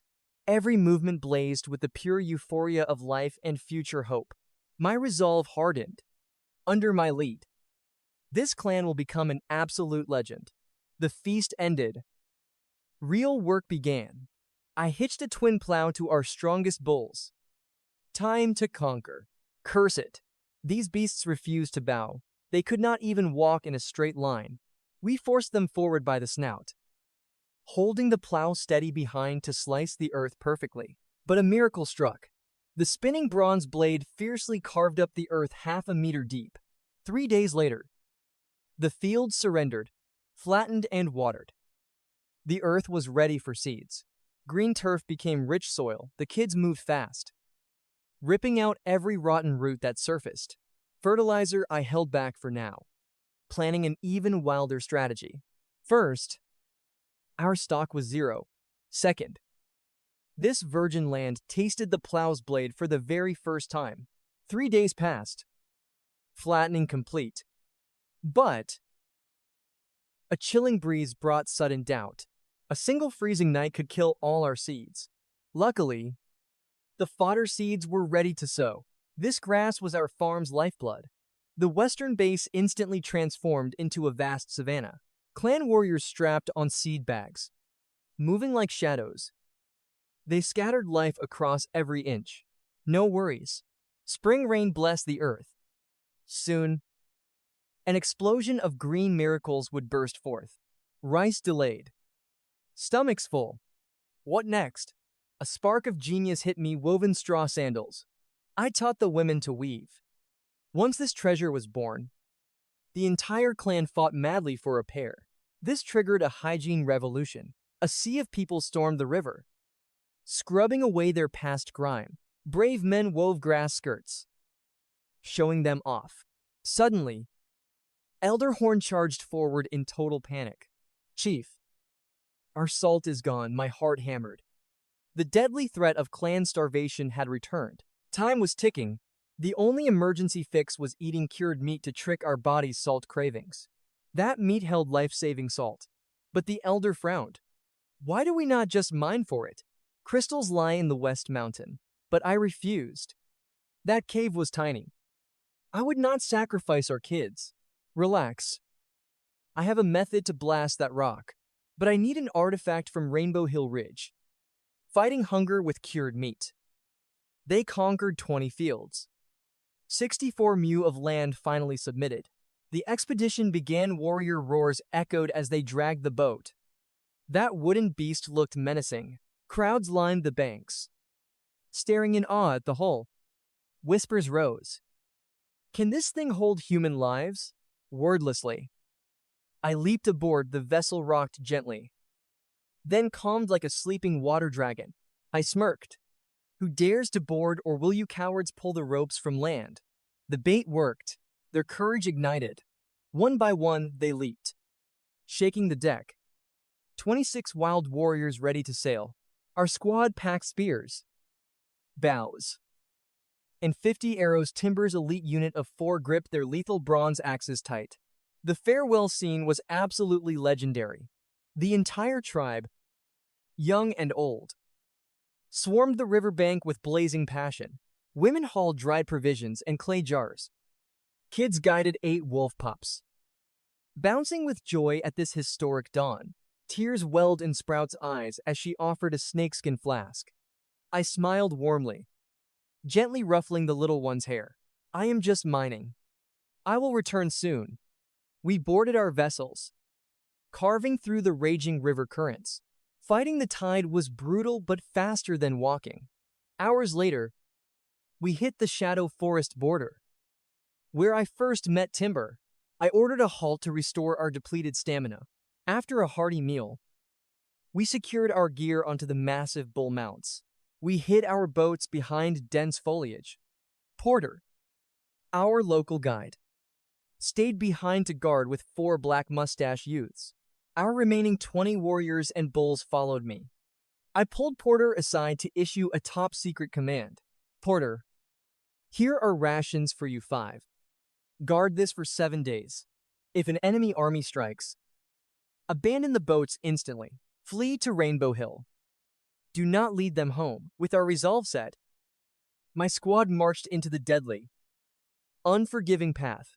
However, no one sensed the brutal nightmare lurking within this dead, silent night. A savage roar shattered the forest. Everyone froze. A colossal beast with golden red fur emerged. Muscles, like solid rock. The demon trashed our camp. Ash and Bow countered with fierce strikes. But the giant ape tanked their damage without flinching. The mad ape leaped, swinging a devastating punch that sent Ash flying. My heart instantly stopped at that terrifying sight. Raise your weapons, I roared, shattering the panic. My own hands trembled wildly while grasping into the horrifying darkness. Gripping the golden fang restored my courage. Everyone readied their spears. But the boss aura made their legs shake in fear. The beast descended, venomous drool dripping. Another deafening roar sent shockwaves that nearly split our skulls wide open. Ignoring the pain, I led a reckless charge. I thrust the golden fang into its chest, but its raw power defied all logic. With one hand, it disarmed me and tossed me aside like a ragdoll instantly. A black mustache warrior's neck was brutally snapped. The corpse was hurled into our ranks like a cannonball. Utter chaos erupted. I forced myself up and roared. Scatter now. Squad, retreat, fire all weapons. Panic faded as our scattered formation instantly broke the demon's focus. Spotting an opening, Scar drove his spear into the demon's chest. Yet the titan easily yanked it out and snapped it in half. Ash rose with blazing fury. He tackled the beast from behind, sending it flying. The sheer pain triggered its berserker mode. The titan spun, brutally ripping off Ash's tusk. On the brink of despair, I saw a gap. I hurled the golden fang with all my aura. This ultimate strike shattered its terror. Everyone rushed in, raining a storm of deadly spears upon the giant monster's chest. The titan roared, vomiting black blood before collapsing dead. A costly victory, 2 youths perished and the rest were battered. Before we could even catch our breath, a mysterious shout echoed closer. My instinct screamed. This nightmare was far from over. More enemies. Brace yourselves. That beast belonged to the cannibals. I turned, locking a deadly glare onto Timber. Timber, take the 5 youths, the bulls, the wounded, and our fallen retreat to Rainbow Hill right now and take shelter. Slaughter the bulls if rations run out. Timber's eyes welled with tears. Chief, what about you? I stomped the ground in sheer rage. We will act as the ultimate bait. Timber tried to object, but my piercing glare silenced him as he led the survivors away. I faced the remaining warriors with a chilling gaze. Knock your arrows. Follow my lead. Toss those blazing torches straight ahead. We need vision when those demons strike. Torches flew, their fiery glow exposing horrifying silhouettes creeping across the dirt. We hid in the shadows. Hearts hammered wildly. Wait for my signal. Then unleash your absolute best shot. Do not wait for impact. Run instantly. We are only baiting them. Under the flickering light, the enemy vanguard finally appeared. Tattoos cursed their skin, adorned with grotesque human bone necklaces. The cannibal warlord finally realized his beast was slain. His face turned corpse pale. He roared furiously in an ancient tongue, radiating a suffocating wave of pure murderous intent. The perfect window, I roared. Fire 11 arrows sliced the wind, landing lethal critical hits. Their vanguard formation shattered. With a booming voice I ordered, sprint. We dashed south, luring the furious demons straight toward the Black Mustache tribe. The Black Mustache tribe had no clue a bloodbath was coming. Their people were peacefully preparing a warm morning breakfast. A woman near the river widened her eyes as our armed legion approached. Her clay jar nearly slipped from absolute sheer terror. Dropping the water, she dashed toward camp, screaming in utter panic. Enemies are attacking, they are here. That alarm alerted the chief spearman, charged forward while women slung stones from the rear. But the cannibals unleashed a deadly arrow shower, lacking protective shields. The Black Mustache forces desperately scattered. Their defense crumbled to dust in a single blink. Bone spears shredded the Black Mustache warriors. Their leaders' eyes blazed red, but their stone weapons shattered. Outranged and outmatched, the cannibal horde saw their opening. Those maniacs charged, completely obliterating the wooden barricades. Brutal close combat erupted, just as all hope faded. Our Riverstone troops ambushed from behind. A literal miracle descended. We kicked things off with a deadly arrow storm. Arrows pierced their backs. They dropped in pure silence. The survivors froze in absolute terror. The elder spotted me, screaming wildly. The Riverstone chief, he came himself. We took the high ground, raining down death before those monsters could even blink. Ceasefire, I roared. Bronze spears. Charge. We crashed down the mountain like starving, bloodthirsty tigers. We tore through them like a hurricane, a total massacre. Afterwards, the Black Mustache chief gripped my hands, weeping openly. Thank you. Brother, how did you know we were in mortal danger? My heart raced, but my expression remained ice cold as I lied. We spotted them while gathering supplies in the Shadow Forest. They unleashed a red-furred battle monkey. I slaughtered the beast, but their horde marched here. We rushed to warn you. The elder turned pale as a corpse at that name, his voice trembling in absolute horror. That cursed demon from Black Mountain, my ancestor saw it. Wherever it walks, apocalyptic disaster follows. He dragged me inside, pointing at an ancient carving. He revealed a dark, long-forgotten legend. Those giants abduct humans, destroying their minds. They mutate them into flesh-eating cannibals just to survive. They shivered in terror. The chief begged for salvation. I smiled bitterly. I could not kill it either. Only reinforced walls could save us. We survived today because dust fought beside us. The leaders exchanged looks, completely paralyzed by dread. Hesitantly, the elder asked if they could build walls like ours. I smirked inwardly. Or hook, line, and sinker. I will not lie. Forging a fortress of that scale demands an insane amount of resources. But together, we can build a sanctuary for everyone. The two leaders pulled away, arguing in tense, hushed whispers. They realized the truth instantly. Joining Riverstone meant survival and god-tier weapons. Their minds were set. Chief, we submit. We swear absolute loyalty. I hid my smirk. Our gates are always open. Your lives are my burden now. Everyone stands equal. I immediately ordered their massive migration to our forest outpost. Zero time to waste. Execute Rainbow Hill was overflowing with priceless ore. The mining squad hauled tons of treasure. We hoarded all the limestone and iron sulfide. My masterpiece awaited sulfuric acid to obliterate the salt cave. After that insane grind, I rallied the guards. We loaded every single ounce of loot onto the ships. The insane weight nearly sank us. We squeezed the crew in, letting the wild river current rocket us back home. Soon, our shores appeared. The new recruits stood waiting. Thunderous cheers erupted as our treasure fleet arrived. The men rushed to unload, but I froze, sweating. A population explosion housing was now a severe, life-threatening crisis. The main cave was packed tight. Zero space left. We had to construct straw huts inside the safe zone. Luckily, these hard-boiled survivors did not care, seeing our massive meat stockpiles and fat livestock. They practically cried tears of joy, burning with pure hype. They happily built those new cabins without a single complaint. I stood before them, declaring absolute law. All waste goes to the designated dump zone. That is god-tier fertilizer. Nothing gets wasted.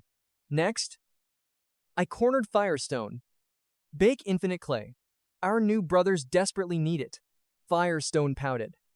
Chief, aren't we smelting those precious copper seeds? I smiled slyly, massaging his massive ego.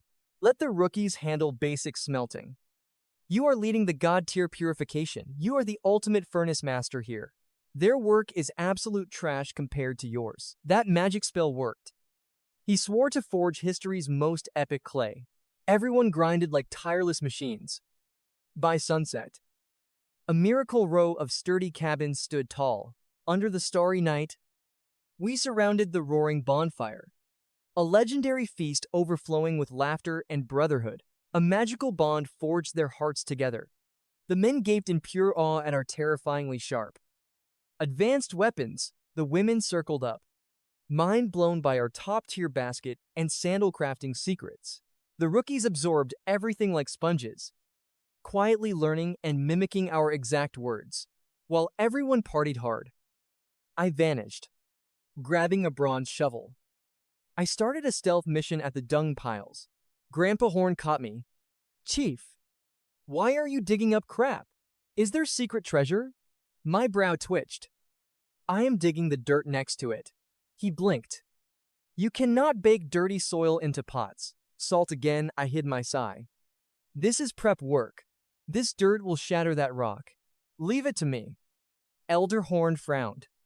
Mining dirt to break stone seemed insane. But I was absolutely certain. This outhouse dirt held potassium nitrate. I could forge pure explosive powder. The girls mined the crystals like salt. Soon, gleaming white potassium nitrate completely materialized. Next, time to synthesize nitric acid and glycerin. The birth of explosive oil. We pulled glycerin from fat. Luckily, the wolf raid left abundant meat. Core material secured nitric acid required potassium nitrate and sulfuric acid. Yet we severely lacked the latter. I turned to iron sulfide ore, picking flat ground by the charcoal pit. I instantly got to work. First, we stacked firewood. Iron plates formed a web around it. constructing an absolutely massive mound. The wood was buried whole, leaving a fire pit below, or was covered in grass, then sealed with clay. Ready, using a lit branch. I ignited flames from beneath. This sulfide ore was absolutely rich with sulfur. The clay core ignited oxidation was slow, taking exactly half a month to hit absolute perfection. While waiting, I forged clay distillers, drying them completely before they hit the blazing kiln. Flint handled precision work. I inspected the livestock. The sudden chill faded surprisingly fast. Beasts shed their fur. Seeing this, a revelation hit me. It was time to plant rice. Our barn held wild grain, beans, peppers, and seeds. Alongside the girls, we peeled and soaked the beans. Black Whisker frowned. Child, what are you doing? Planting beans. I replied. She muttered. Planting. Seeing her total confusion, I gently explained it all. It means burying beans in spring. One yields hundreds. The old woman's jaw practically hit the floor. Her eyes widened in disbelief. I nodded firmly. If done right, yields multiply. Not just the beans. Rice too. It is crazier. Plant one grain in spring, and you will harvest 10,000 by autumn. This land could feed 6,000. Chief Whisker rushed over. We must risk our lives for this. Farming is vastly superior to hunting. I nodded. This former chief was incredibly quick on the uptake. The matron's eyes gleamed brightly. Chief, during our recent migration, we actually brought many bean sacks. We have extra food. Let us plant them, I grinned. Perfect, sort out the finest beans. She nodded eagerly, hobbling away on her cane. Chief Whisker grabbed my arm with unbridled impatience. What is my mission? He demanded. Gather the men. Plow the earth. He beamed and rallied them. Come morning. Girls led the bulls. Chief Whisker held the plow. Awestruck as earth parted like waves, he stood paralyzed. Meanwhile, I tackled my tasks. 22 units of rice seeds soaked in pure water for exactly 24 hours straight. While soaking, I opened irrigation trenches, flooding the western seed plots. Once sorted, the beans were soaked. To plant everything together, Chief Whisker pushed his men fast. 136 plots cleared, daily fatigue vanished. Passion-burned men and bulls worked entirely without rest. 2 bronze plows shredded the earth. Under 2 days, the entire field was successfully plowed. The soil softened. Seeds were lifted, grass wrapped, sprayed, and placed by the hot kiln to trigger sprouting. By day 3, I scattered the sprouted rice seeds evenly across the fields, covering them in thin soil. Finally, water flowed. Bean planting demanded strict precision. Spaced a half-meter apart, plant gaps were 15 centimeters. Planters carried bean bowls and razor-sharp digging tools. Measure. Dig. Drop 2 beans, cover. Slide. Repeat. Once fully completed, the fields were simultaneously watered. Pepper planting followed suit. Clusters every half-meter. Spaced 30 centimeters. Did. Scatter. Cover. Water. Perfect synchronization. Nearly 200 people flooded the fields. With monstrous manpower, 140 plots vanished before noon. A day after planting, tribal life normalized. Flint happily returned to commanding the kiln. His pottery held immense value. That stockpile was our supreme bargaining chip for future trades. Skip, Sherp, Reed, and Brooke fiercely forged copper. Their mastery skyrocketed. Time to assign them more helpers. New weapons made hunting a breeze. Our meat stash overflowed, easily feeding the entire tribe's massive appetite. The heat is suffocating. Our meat spoils too fast. Hunting is officially suspended. But nobody rests. Half our forces are scouring the woods for the absolute sharpest thorns. These thorns are deadly arrowheads, a crucial strategic resource. We need a massive stockpile. So we are planting these trees right here. Team 2 is felling trees timber for our new fortress. Branches for the roaring fires.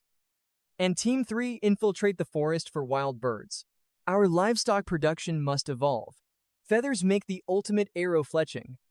We cannot rely on mere hunting when absolute war is rapidly approaching. Permanent farming is our ultimate key.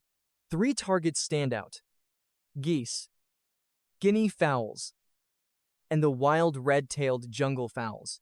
I engineered a specialized enclosure by the rabbits, built tough with solid bricks, wooden pillars, and a protective straw roof. Shoulder-high fences secure the perimeter. Once we clip their wings and tails, these wild birds will never escape our grasp. Their food, not an issue. Wild greens and rich clovers grow wildly across our plains. More than enough to fatten up our stock. 3 entire days pass. Dawn breaks. Madam Black Whisker and Elder Horn are buzzing with overwhelming excitement. I barely step outside when they call my name. Elder Horn screams in joy. Chief, hurry over here, that rice you mentioned. It sprouted. My fatigue vanishes instantly, like hitting freezing water. I dash toward the fields before my brain even reacts. A green ocean blankets the nursery. My eyes burn. My voice catches in my throat.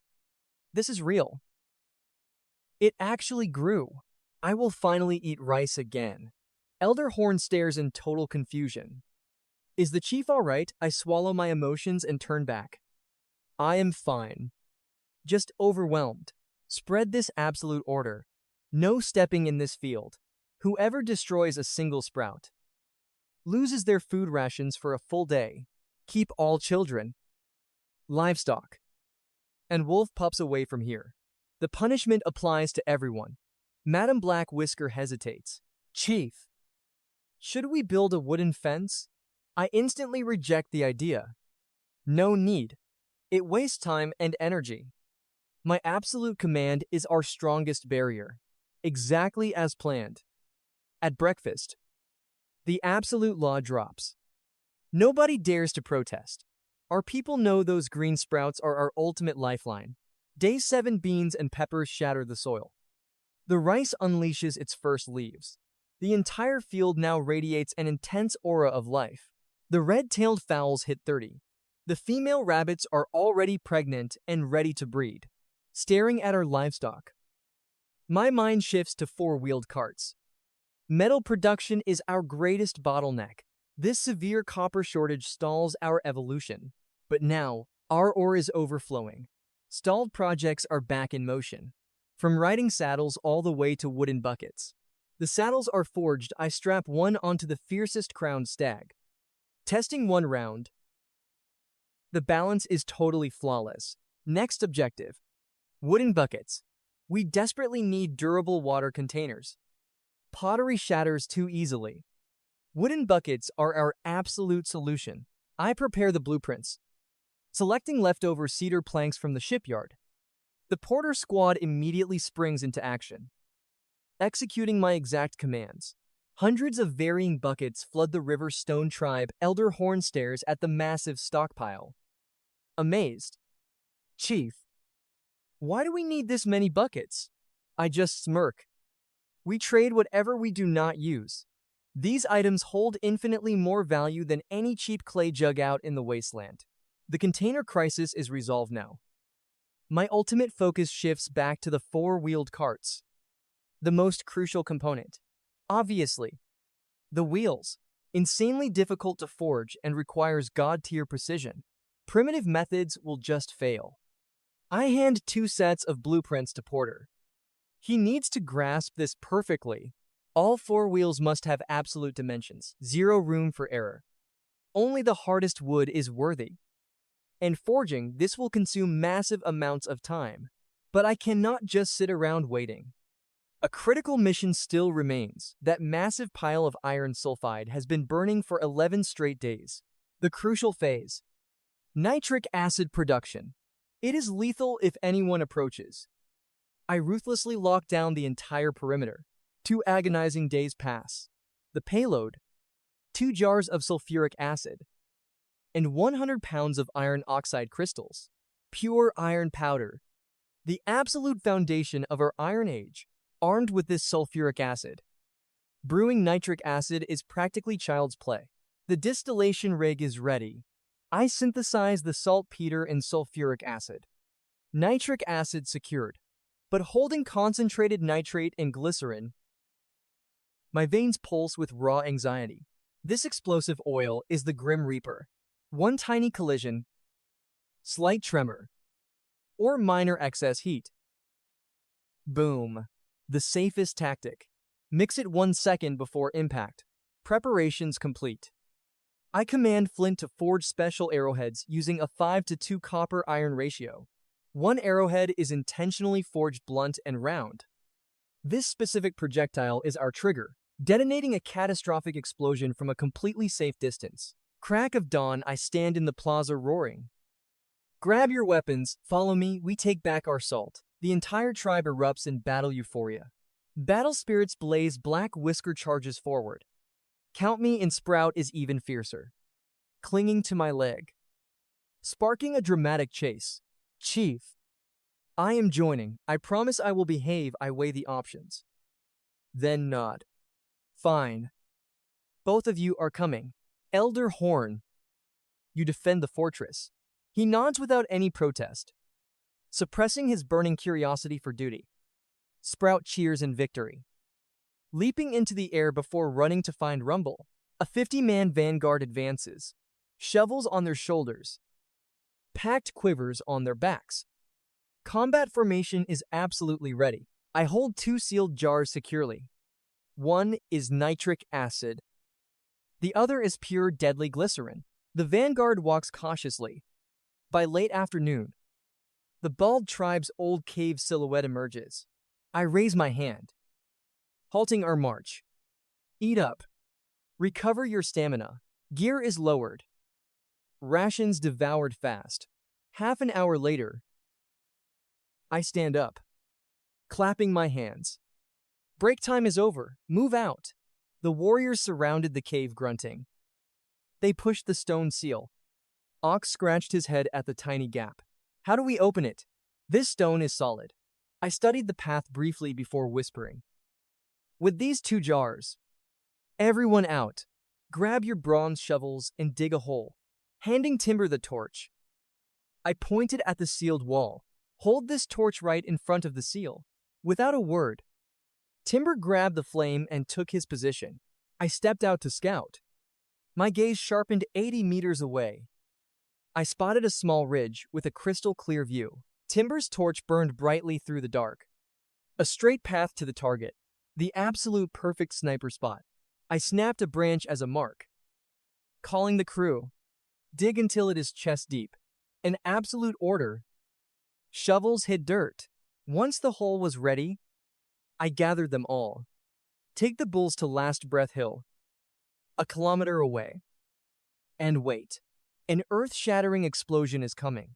Do not move until the area falls dead silent. After that, find me in this hole. They nodded tensely, leading the beasts away. I carried the 2 jars inside. Inside, the dim light flickered wildly. The crushing tension made it almost impossible to breathe. I took a deep breath, opening the thick glycerin. I added nitric acid. Then, I stirred it with extreme caution. This delicate process took over 10 minutes. Every precise movement risked my life with each ticking second. The explosive oil jar was finally ready. I wedged it deep into the sealed stone's cracks. I stepped back, lighting a fire to illuminate the target. Prep done, I rushed straight back to the shelter hole. My heart hammered wildly, ensuring the zone was clear. I drew my bow and aimed. Release. The arrow flew like a meteor. Zero hesitation, I tossed my bow, dove into the trench, and covered my ears as tight as I could. Moments later, boom, a terrifying blast fractured the earth. The sealed stone wall turned into total ashes. The mountain's secret was exposed. A massive shock wave hurled dirt and rocks, burying me under the debris instantly. Birds fled in panic for 500 meters. The tree branches completely shattered into absolute nothingness. At last, Breath Hill. The River Stone tribe waited tensely. Suddenly, a massive earthquake shook beneath their feet. Elder Black Mustache tumbled hard. Stone debris shot into the sky like fireworks. Fist-sized rocks rained on the hill. Panicked bulls went wild. Snapping tree ropes, Bow and Ash lost their minds, fleeing down the steep slope. Everyone get down. Timber roared at the top of his lungs. The tribe panicked and instantly hit the dirt. Chief Mustache froze like a statue. His pale face watched this sheer madness in total disbelief. At the River Stone tribe, Elder Horn felt the blast. He swung his cane and roared with pure joy. That is our chief. He actually split the mountain. The women and children cheered with emotional tears. Finally, we have Salt again, east of the river. Chief Airy was mid-hunt. Suddenly, that bone-shaking explosion slammed into his group as well. Everyone snapped westward. A giant dust pillar pierced the sky. Chief Airy muttered tensely. What happened over there? Are the gods enraged? A subordinate whispered. It came from the river. Chief Airy steadied his nerves. Let us return and ask the shaman. Only he understands spirits. Shouldering his prey, he rushed his squad back home, kilometers to the south. Over 50 figures dashed through the woods. They were a nomad group delivering tribal messages. Up front, a fierce 20-year-old named Fox gripped a map. Then that massive blast erupted. Everyone froze, staring. Fox's expression shifted drastically. He raised a hand to halt the march. Ears twitching. His sharp eyes scanned the trees. Fox. That noise was abnormal, a friend yelled. Quiet, Fox snapped. It came from the northwest. Highly unnatural. He crouched and unrolled the map, tracing the mountain range. His gaze burned with intense, razor-sharp calculations. Northwest means the western mountains. Only wild beasts live there. Absolutely nothing bizarre, unless a rival tribe is picking a fight. Heavy tension choked the group. Fox stood up. Move out. Weapons hot. Let's scout. They nodded in grim tension. Stone axes and spears were drawn as they crept cautiously toward the blast zone. Back at the western mountain cave, half the cliff was wiped out, pinned inside the trench. Crushing dirt buried me alive. I thrashed wildly, clawing at the heavy dirt. Only one thought remained: survive. Then, a muffled voice pierced from above. Chief, where are you? It was Chief Mustache. Adrenaline exploded, and I shoved upward with every last drop of my power. My head breached the dirt. I gasped for air. I am here, I shouted, my raspy voice heavily choked with dense dust. Chief Mustache and the others rushed over, their eyes red with emotion, dropping their spades. They dug with bare hands. Chief, thank the heavens that monstrous blast nearly stopped every single heart in our chests. My heart calmed. Taking his hand, I smiled. I am fine. Rush the cavern. A tiny crack hid a massive cave. Behind broken walls, white crystals blazed. It shined like a silver mountain. Everyone froze, robbed of their words. I broke the trance. Time is ticking. Mine. It ignited. They worked like demons. Root weavers pulled salt. Amidst the chaos, my eyes caught an eerie shadow. A dark figure lurked. My heart raced. I approached, freezing. A mummified child, ragged clothes on cold stone. Dead, utterly alone in the dark. A tear fell. Sorrow crashed. I turned, gathered dry wood. They need a burial. The crew nodded. A massive bonfire roared. Dancing flames lit up our deeply grieving faces. I gently placed the body into the fire. A sacred prayer whispered for this soul. White smoke guided the spirit. I steeled my resolve. Listen up, keep pushing. Drain the salt, we go home. A roar echoed. Hands moved fast. Baskets overflowed. Night fell. Pack it up. A legendary haul today. Let us feast. Cheers erupted. The squad marched on. Beasts carried our loot. The vanguard pushed bravely ahead. Violent rustling echoed from the southern woods. Aura flaring. I halted the group. Bowstring drawn taut weapons out. Gripping blades. The crew locked into formation, glaring at the trees. A stranger emerged, clad in beast hides and crude weapons. He raised his hands. We are nomads. Just passing through. My aim held steady. Nomads. Never heard of you. Your purpose, Fox stepped up. We never settle down. I bear news. Your presence caused ripples. Your tribe looks mighty. Let us talk. Eyes narrowing. I scanned Fox completely. My voice remained perfectly flat. Want an alliance. What is your offer? Fox shifted. I heard of the Spring Festival, the greatest gathering tribes clash in trade. His words hooked my strategic mind. We needed connections to ascend. A golden ticket. Yet, my expression stayed icy. Baseless gossip. If real, why give free intel? My piercing glare demanded truth. You have an agenda. Fox chuckled, rubbing his palms. Truthfully, my rations are gone. I am starving. Spare some food. And I will spill every Spring Festival secret. I frowned at our beasts. My supplies are strictly for the journey. Fox looked devastated. Just a scrap, I swear to repay you double. I paused. Then shook my head. Not the issue. Join my camp. You eat.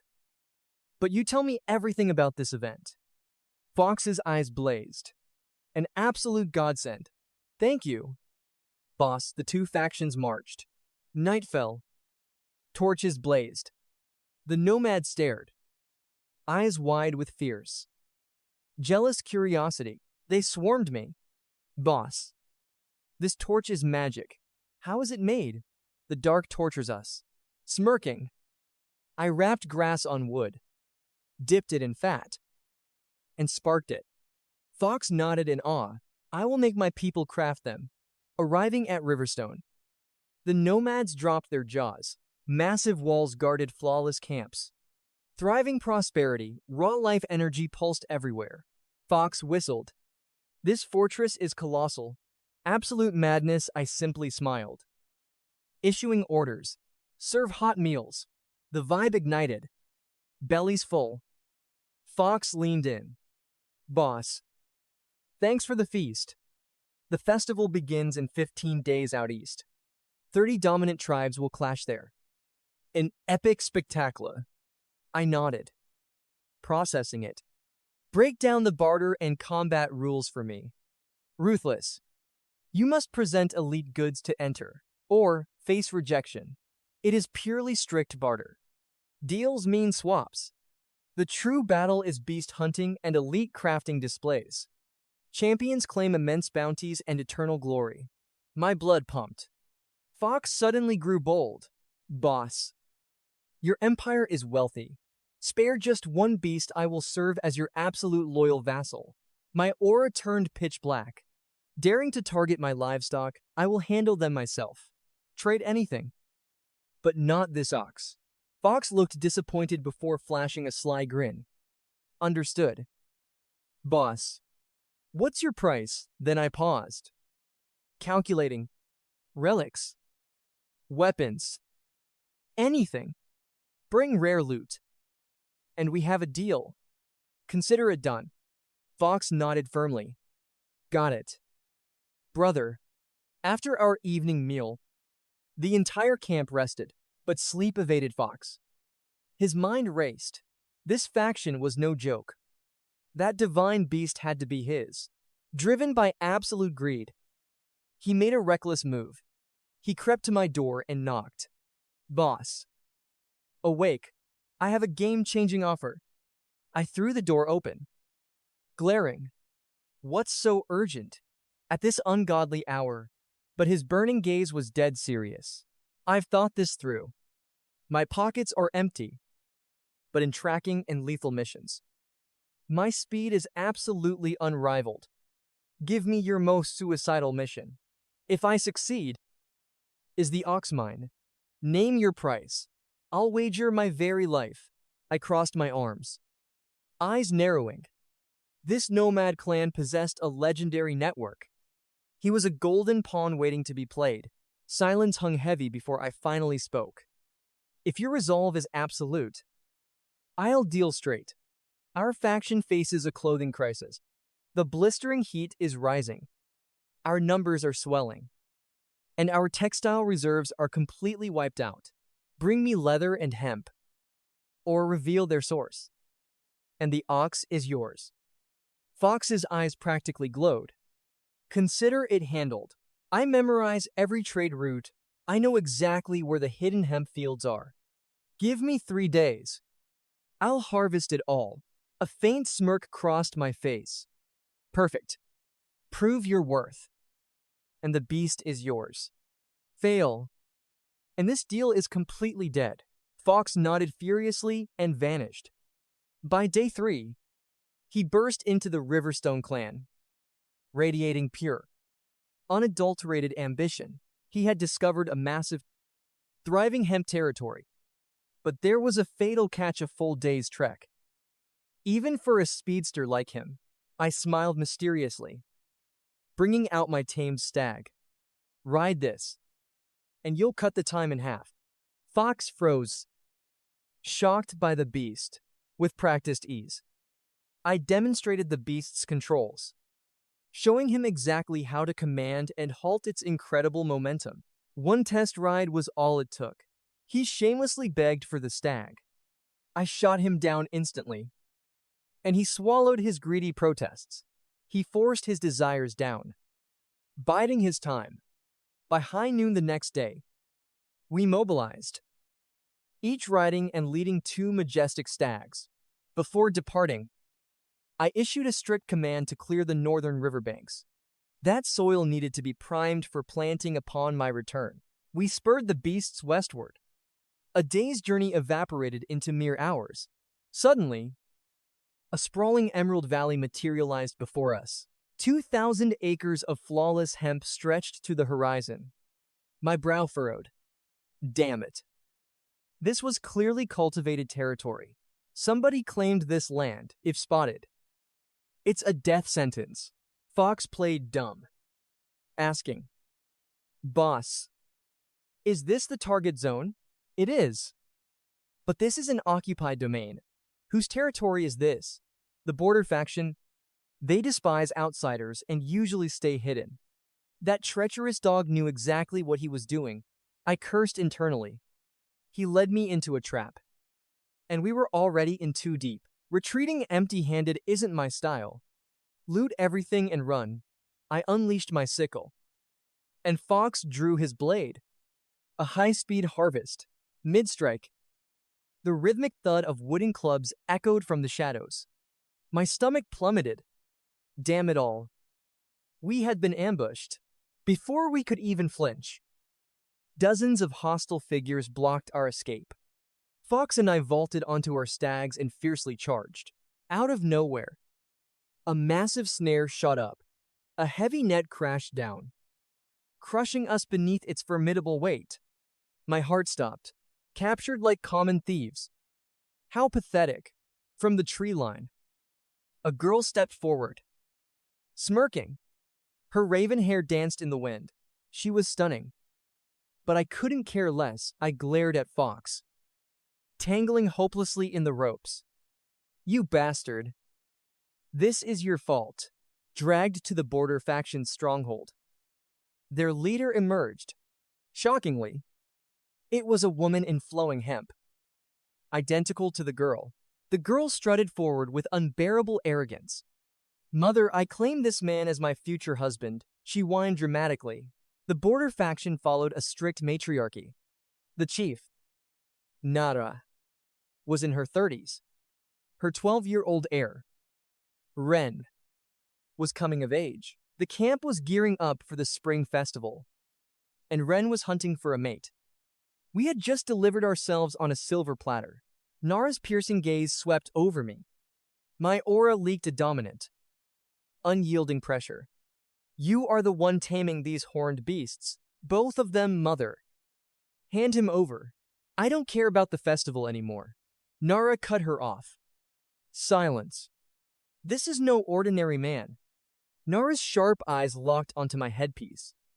The gleaming bronze crown was a symbol of supreme authority. No commoner could possess it, if I wasn't a faction leader.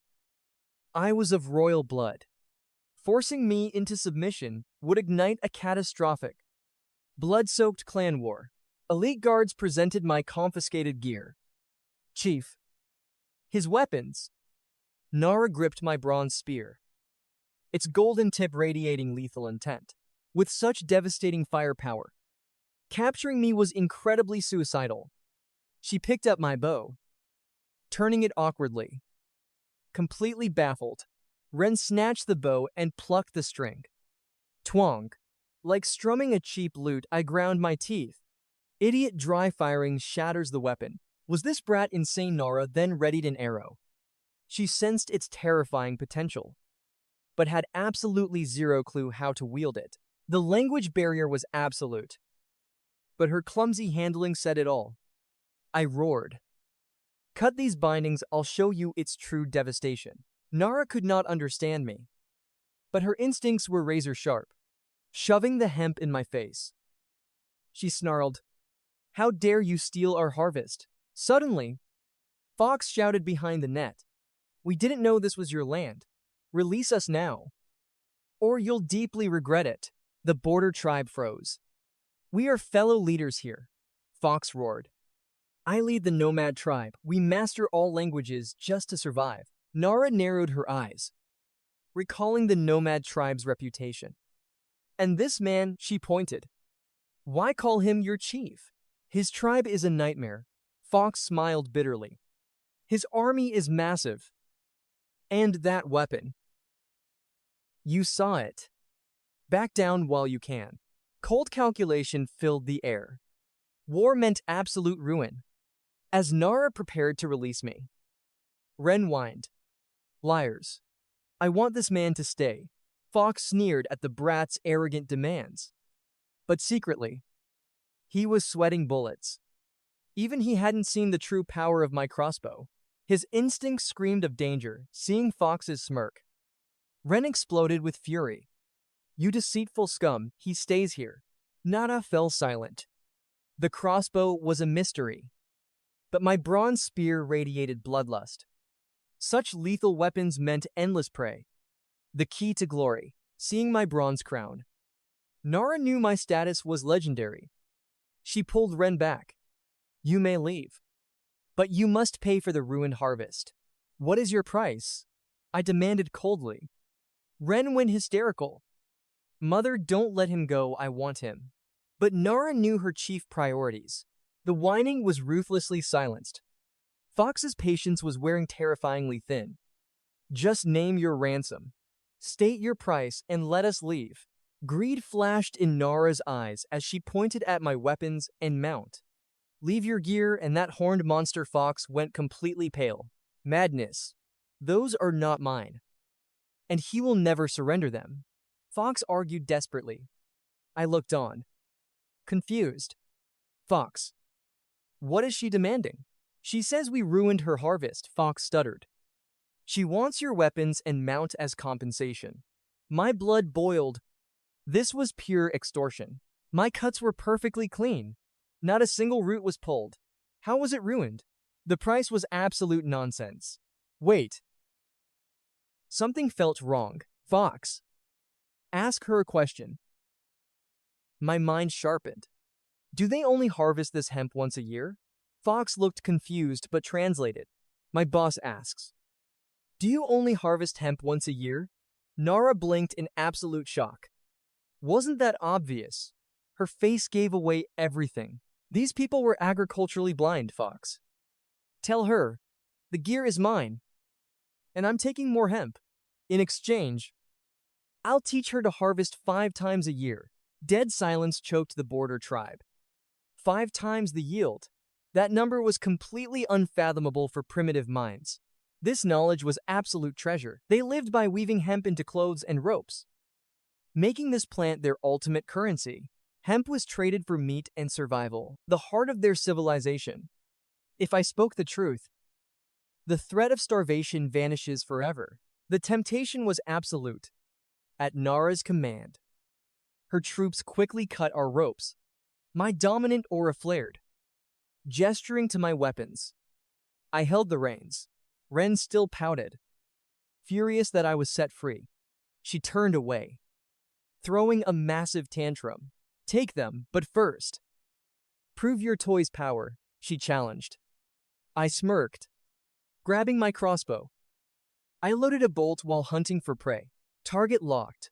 A wild boar thrashed inside a net, 30 meters away.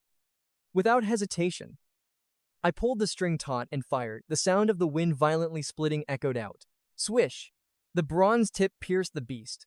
One squeal. Then dead silence. The border tribe froze, trembling under a wave of absolute terror. Thank heavens their leader freed us. If the Riverstone tribe rampaged, they would be leveled. Yet miraculously, Ren stared at the corpse fearlessly. Sparks of amazement flashed. So that is how it works. Truly insane, she muttered. Nara was equally shell-shocked. Her mind could not comprehend. If that boar had been human, goosebumps erupted across their skin. That was just one shot. My quiver was full, vastly outnumbering their entire force. Pure terror swallowed Nara's arrogance. No matter the cost, the Riverstone tribe must never be provoked. I observed their trembling figures closely. Dread painted every face. A satisfied smirk bloomed in my heart. Pulling out the bloody bolt, I led my mount toward the hemp field with a king's aura. As all eyes watched me with desperate reverence, I pointed at the sprawling hemp. Time to show a miracle that would rewrite their entire destiny. Do not uproot them, cut them at the base, and they will regrow instantly. Before winter arrives, you can harvest this 5 to 6 times. Fox quickly translated my decree. The border tribe exchanged looks of sheer disbelief. For generations, they had forcefully ripped plants out by the roots. What kind of ignorance was this? Nara's jaw dropped. How is this possible? Have you planted hemp before? She probed. Of course, I replied. I just need weaving samples. Ren blinked in surprise. You can weave too, I smirked. Absolutely. The patterns are wider, the threads much tighter. I glanced at their tattered garments. The holes were as wide as fishing nets. Could you teach us? Nara's voice pleaded without any hesitation. My weapons proved my supreme capability. No, this knowledge belongs exclusively to my tribe.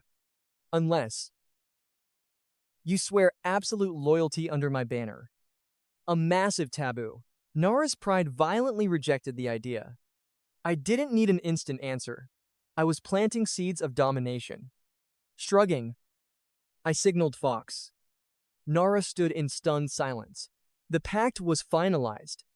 20 minutes later, 4 baskets were stuffed full. I tied up the hemp pile, getting ready to leave. Suddenly, Ren dashed forward, gripping my reins tight. Her pleading eyes begged me to stay. Fox's translation made my face flush. But my resolve was forged like steel. My tribe is waiting for me. My place is not here. Tears pooled in Ren's eyes. Biting her lip, she whispered softly. At the very least, tell me your name. I did not answer. With one stomp, my mount shot forward. Simultaneously, I drew an arrow and slammed it fiercely into the ground. 2 meters in front of the girl, she frantically pulled the arrow, caressing it with trembling hands. Carved perfectly at the base, the totem symbol of the conqueror. Ren gasped. Mother, this mark. It perfectly matches the crown, Nara whispered. Hide it well. We will forge a flawless replica. Fox and I sprinted like the wind, reaching Riverstone tribe by dusk. Up north, 5 acres of forest were perfectly cleared. I measured out perfectly spaced gaps with my shovel. Everyone plunged the hemp seeds deep into the earth. The elders approached. Chief, What exactly is this clothes garments to wear? The fabric is incredibly light, perfect for the summer heat. The tribe nodded in awe. Learning this strange new word, the nomad tribe finished their mission. Now, Fox wanted his payment. It hurt to part with them. But I never break my promises. I handed over one riding deer, a basin, and 10 clay bowls. We kept absolute silence about the border tribe ambush. It was an unspoken, binding agreement between chiefs. Some things are better left buried. By dawn, Fox led his people away. We agreed to meet at Bloom Village. I watched them vanish. My gaze drifted. Deep down, my soul craved their wandering freedom. Suddenly, Elder Horn broke my trance. Chief, what is our next move? I snapped back to reality. 17 days since planting the rice. It is time to transplant. Elder Horn was utterly confused, but obeyed without question. He knew my strategies would never bring disaster. Men shattered the earth with copper shovels. Water instantly flooded the fields. I led the women to harvest, mated, and sort the seedlings. Porter chopped measuring sticks exactly 40 centimeters long. Our planting formations had to remain absolutely flawless. Once prepared, everyone gathered for my masterclass. Pinch the seedling roots firmly with 2 fingers, I ordered. Thrust it deep into the mud. Measure 1 stick length. Then plant again. Everyone nodded. But Black Mustache suddenly spoke up. Chief, can we actually eat this grass? Heart stopped. All eyes locked onto me. The tribe's silent doubt had finally surfaced. They were terrified to ask, questioning our grueling labor. I didn't erupt in anger. Instead, I calmly revealed the truth. We don't eat the grass. We eat the seeds. Stone brought out 22 gin of seeds. Behold our ultimate harvest. This is called patty. We consume the core. The shell is rock hard, so we must boil it in a pot before eating. Seeing their blank stares, I marched straight to the camp. Time to cook the leftover seeds and completely blow their minds. The elders were too frail to plant, so they watched. I grabbed a heavy pan and hammered the husks away with wood. Instantly, it turned into brown rice. I dumped it into a clay pot, washed it twice, and sparked the cooking fire. Matron stared at the pathetic pile of grains at the bottom. Her brow furrowed deeply.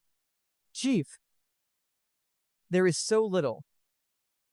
Will this even fill our stomachs? I smirked. Watch. Rice expands. Once fully cooked, the water completely vanishes. It becomes fluffy and doubles in volume. Their jaws dropped. Food that grows when cooked. This was pure magic. Children swarmed around us. A heavenly aroma exploded from the pot. Everyone gulped heavily. Oh, how I miss this magical scent. That deeply nostalgic fragrance. I hadn't tasted rice in ages. Just as the rice finished, the exhausted planting crew returned. Now, the entire tribe encircled the pot. A massive serving of pure, fragrant white rice awaited them right before their eyes. I ordered them to line up with bowls and chopsticks. Just a single bite for each person. Not a full feast. The front row devoured their portions. They chewed slowly, eyes bulging in utter shock. A sweet, fragrant explosion on their tongues. This is pure madness. Hearing this, the back of the line aggressively surged forward. These people had only ever eaten plain meat. These soft, sweet, fragrant grains were a divine blessing. In that exact second, every shred of doubt in me was obliterated. My absolute authority skyrocketed. Time to delegate. Men handled logging, trapping birds, hunting, forging copper, and heavy construction. Women managed brickmaking, fishing, livestock, and mineral refining. Purifying rock salt was an absolute breeze for us. Skim away the filth, boil it in pure water, and boom, flawless crystal salt. But this wasn't just for our own meals. This was our ultimate trade weapon. I took the spring gathering incredibly seriously. We stockpiled massive loads of salt and pottery. We desperately needed an epic wagon. Hauling this much cargo on foot was pathetic. Porter immediately accepted the supreme challenge. He led his crew and engineered a four-wheeled masterpiece. I was absolutely stunned. Porter was a genius. I only asked for 2 wheels. A legitimate heavy-duty cargo carriage stood before me, complete with a massive storage box securely mounted in the back. No roof yet, but layered animal skins made it completely stormproof. 2 front seats. Hitch the oxen. And we are ready to roll. I showered him with heavy praise, requesting minor structural tweaks. Porter smiled and resumed his craft. Month 1 of spring was ending. The tribe's prosperity was skyrocketing. Sadly, my dream fortress remained a fantasy. We lacked the manpower for such a colossal project.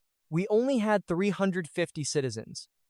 For easy transport, I ordered flint to forge flat-bottomed miniature pots, stackable clay pots with interlocking wooden lids. The salt was packed into massive wooden barrels, bound incredibly tight. I supervised the heavy loading. Only 6 days until the gathering, we departed early to maintain our pace. Then, I pulled Timber aside. Timber's eyes blazed. He felt my immense trust, pounding his chest. He swore to protect the entire tribe. I handed the tin crown to Chief Whisker. While I am gone, lead the hunting party. Train rookies with bows and spears daily. At first, Whisker glared at Timber with envy. However, upon receiving his grand crown, every trace of jealousy vanished entirely. Finally, I brought Elder Horn and Madam Black Whisker to the fields. Keep crops flooded.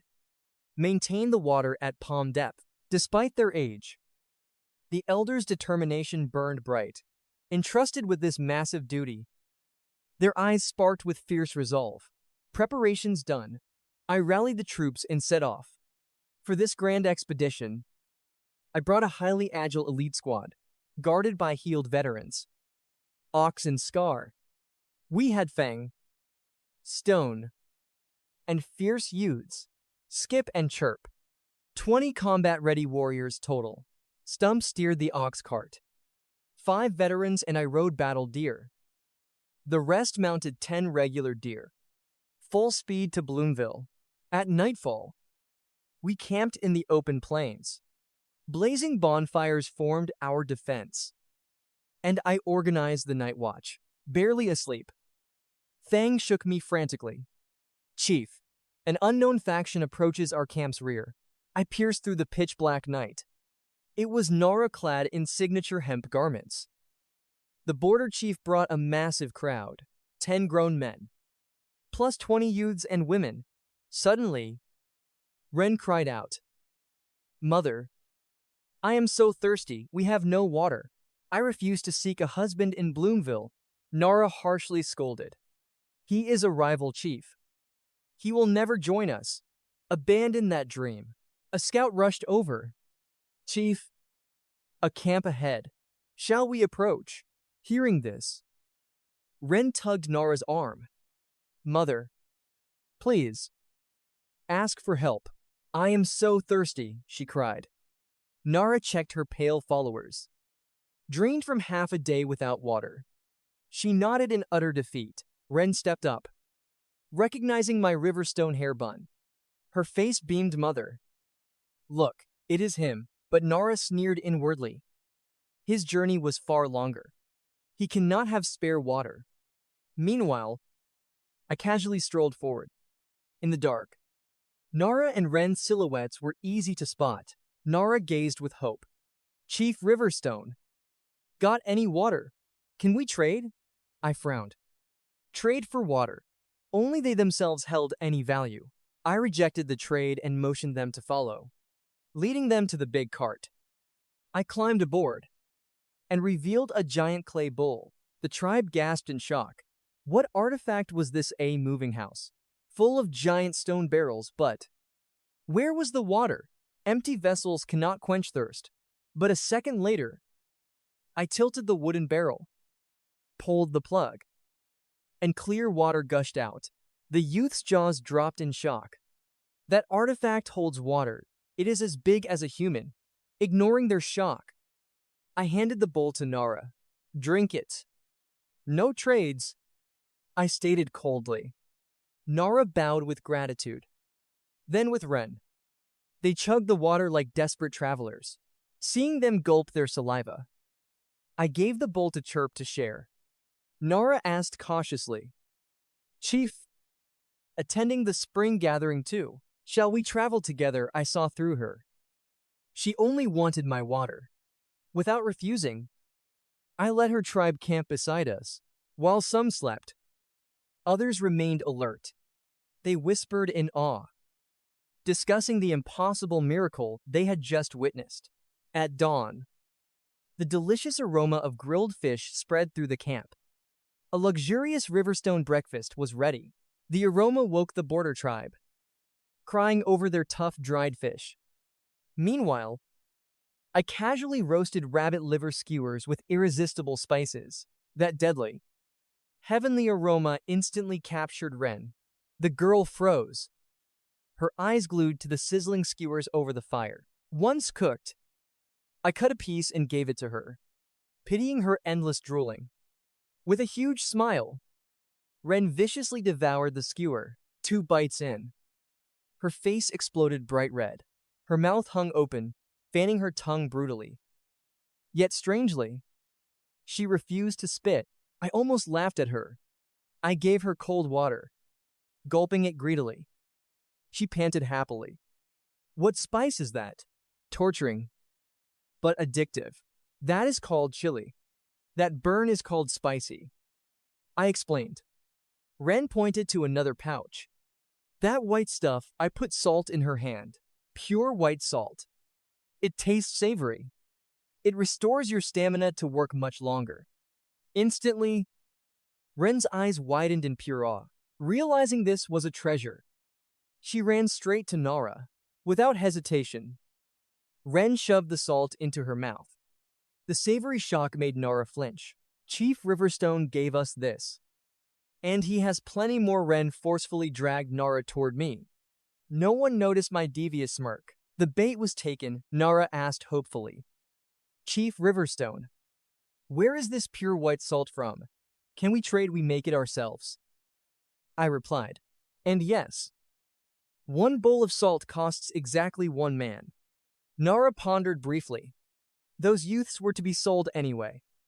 Without doubt, the deal was struck. She instantly sacrificed 20 youths, eagerly expecting a salt bonus. I pretended to ponder, then led her behind the mysterious cart. Lifting the hide curtain, the border tribe fell silent.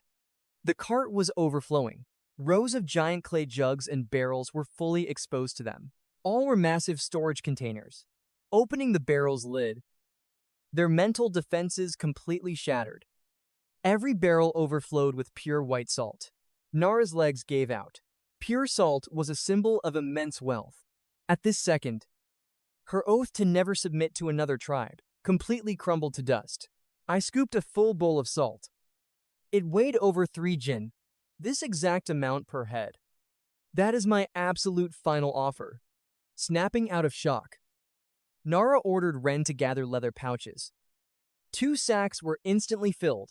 From now on, these border youths became my warriors. My force expanded to 47 people. We resumed our journey. Nara and Ren rode atop the cart, while the rest marched trailing behind us. 20 young knights rode the war deer. 2 days southwest. Fate struck. Fox was waiting. Tight formation. The Snake clan joined them. 31 souls total. 10 elites. 10 youths. 10 maidens, led by a silver-bearded elder. He sat completely unfazed, petting the giant emerald serpent on his arm. Fox's eyes blazed as he rushed over. Brother Riverstone, meet Elder Snake of the legendary Snake Clan. That is the sacred serpent. What a terrifying aura. Its single bite can cure any deadly poison. A king cobra nearly took my life. Once father brought me to him. And I survived, he boasted proudly. A sacred serpent, I had my doubts. But ancient healers and mystic antidotes. That made sense. Whatever his secret. This elder commanded respect.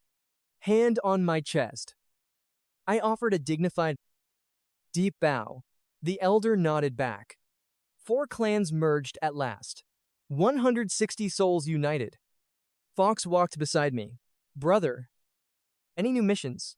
I still want a deer. I refused. Deer rewards are over. New quests mean new prices. He looked downcast. But his cunning mind raced. He needed speed, and war mounts were not just about deer. I will take a wagon. Brother, give me one. And my life is yours. His eyes burned with fierce resolve. Chariots were tough. But cargo wagons bring 50 elites. And 10 cow replacements. Fox smirked. I will bring 100. Just give me that 4-wheeled steel beast. I paused. Where did this insane nerve come from? A minor clan chief promising 100 warriors, if he was planning a raid. I wanted no part of it. No kidnapping. Brother Fox cut off my dark thoughts. This is about the exiles. I froze. Seeing my confusion, he explained. They were just banished warriors, wandering the wild. Most were cast out for deep scars, missing limbs, or breaking the sacred taboos of their ancestors. I nodded firmly. The injured could forge weapons. The rebels could do hard labor. Thrilled, Fox canceled his festival trip. His troops turned back instantly. Pure, insane ambition. At dusk, our forces carved through steep southwestern hills. Luca and I crept to the front. Critical danger 3. Terror Beak beasts were prowling their nest. Luca dashed for backup. I watched closely.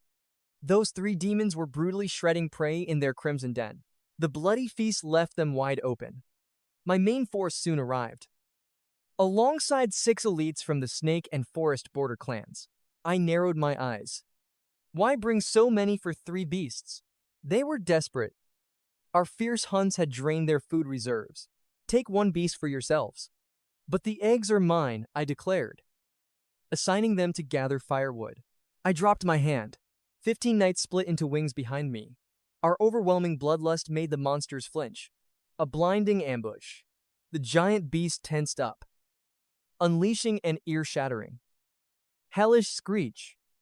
I roared back in fury. A storm of spears cut off their escape. The enraged demon charged, a blind spot, crouching on my deer. My fatal spear waited. Crash! My legendary blade shredded its heart. A perfect strike, my ruthless vanguard instantly crushed the other 2. The bloody battlefield fell silent. Ren stared in awe. Mother. Brother Riverstone is a war god. Nara was spellbound. Not just him, the entire Riverstone clan were battle demons. Wealthy and lethal. Nara turned, shooting Ren a sharp look. Child, have you fallen for him? Would you abandon our clan for his sake? Ren blinked, nodding shyly despite her doubts. But mother, our laws demand the man bow to our clan. Ren was deeply in love, but breaking ancient traditions was unthinkable. Abandoning the clan was impossible. Plus, he was a king of the wild. He would never submit. She buried those painful thoughts. We dragged 3 massive trophies back to camp that night. Our warriors threw a roaring, victorious feast by the fire. Ren kept stealing glances at me. It felt stifling. I slipped to the forest edge. The starry, magical silence washed away my exhaustion. My eyes drifted west, toward the floral city. A sea of fireflies danced in the dark, as if guiding my fate forward. Elder Snake suddenly appeared beside me. His gaze looked eerie. The floral city is paradise. Its wildlife glows with mystic, radiant light. Beneath the full moon, the waters glow. It is a mystic altar where young warriors fall wildly in love. He rasped. I ignored his rambling, but that demonic serpent hissed. Triggering my instincts, I had to leave. This old man and his pet were pure evil. Dawn broke. We marched on, guided by Elder Snake. We pierced the heavy fog until the sacred gates of the Floral City appeared. The Floral City was a massive, ancient crater at its core. A 4,000-acre lake erupted with an endless, mystical spring. Wildflowers covered the land. Huge butterflies danced gracefully, cutting right through the soft white clouds. Bizarre silver bark trees with rose leaves surrounded the valley.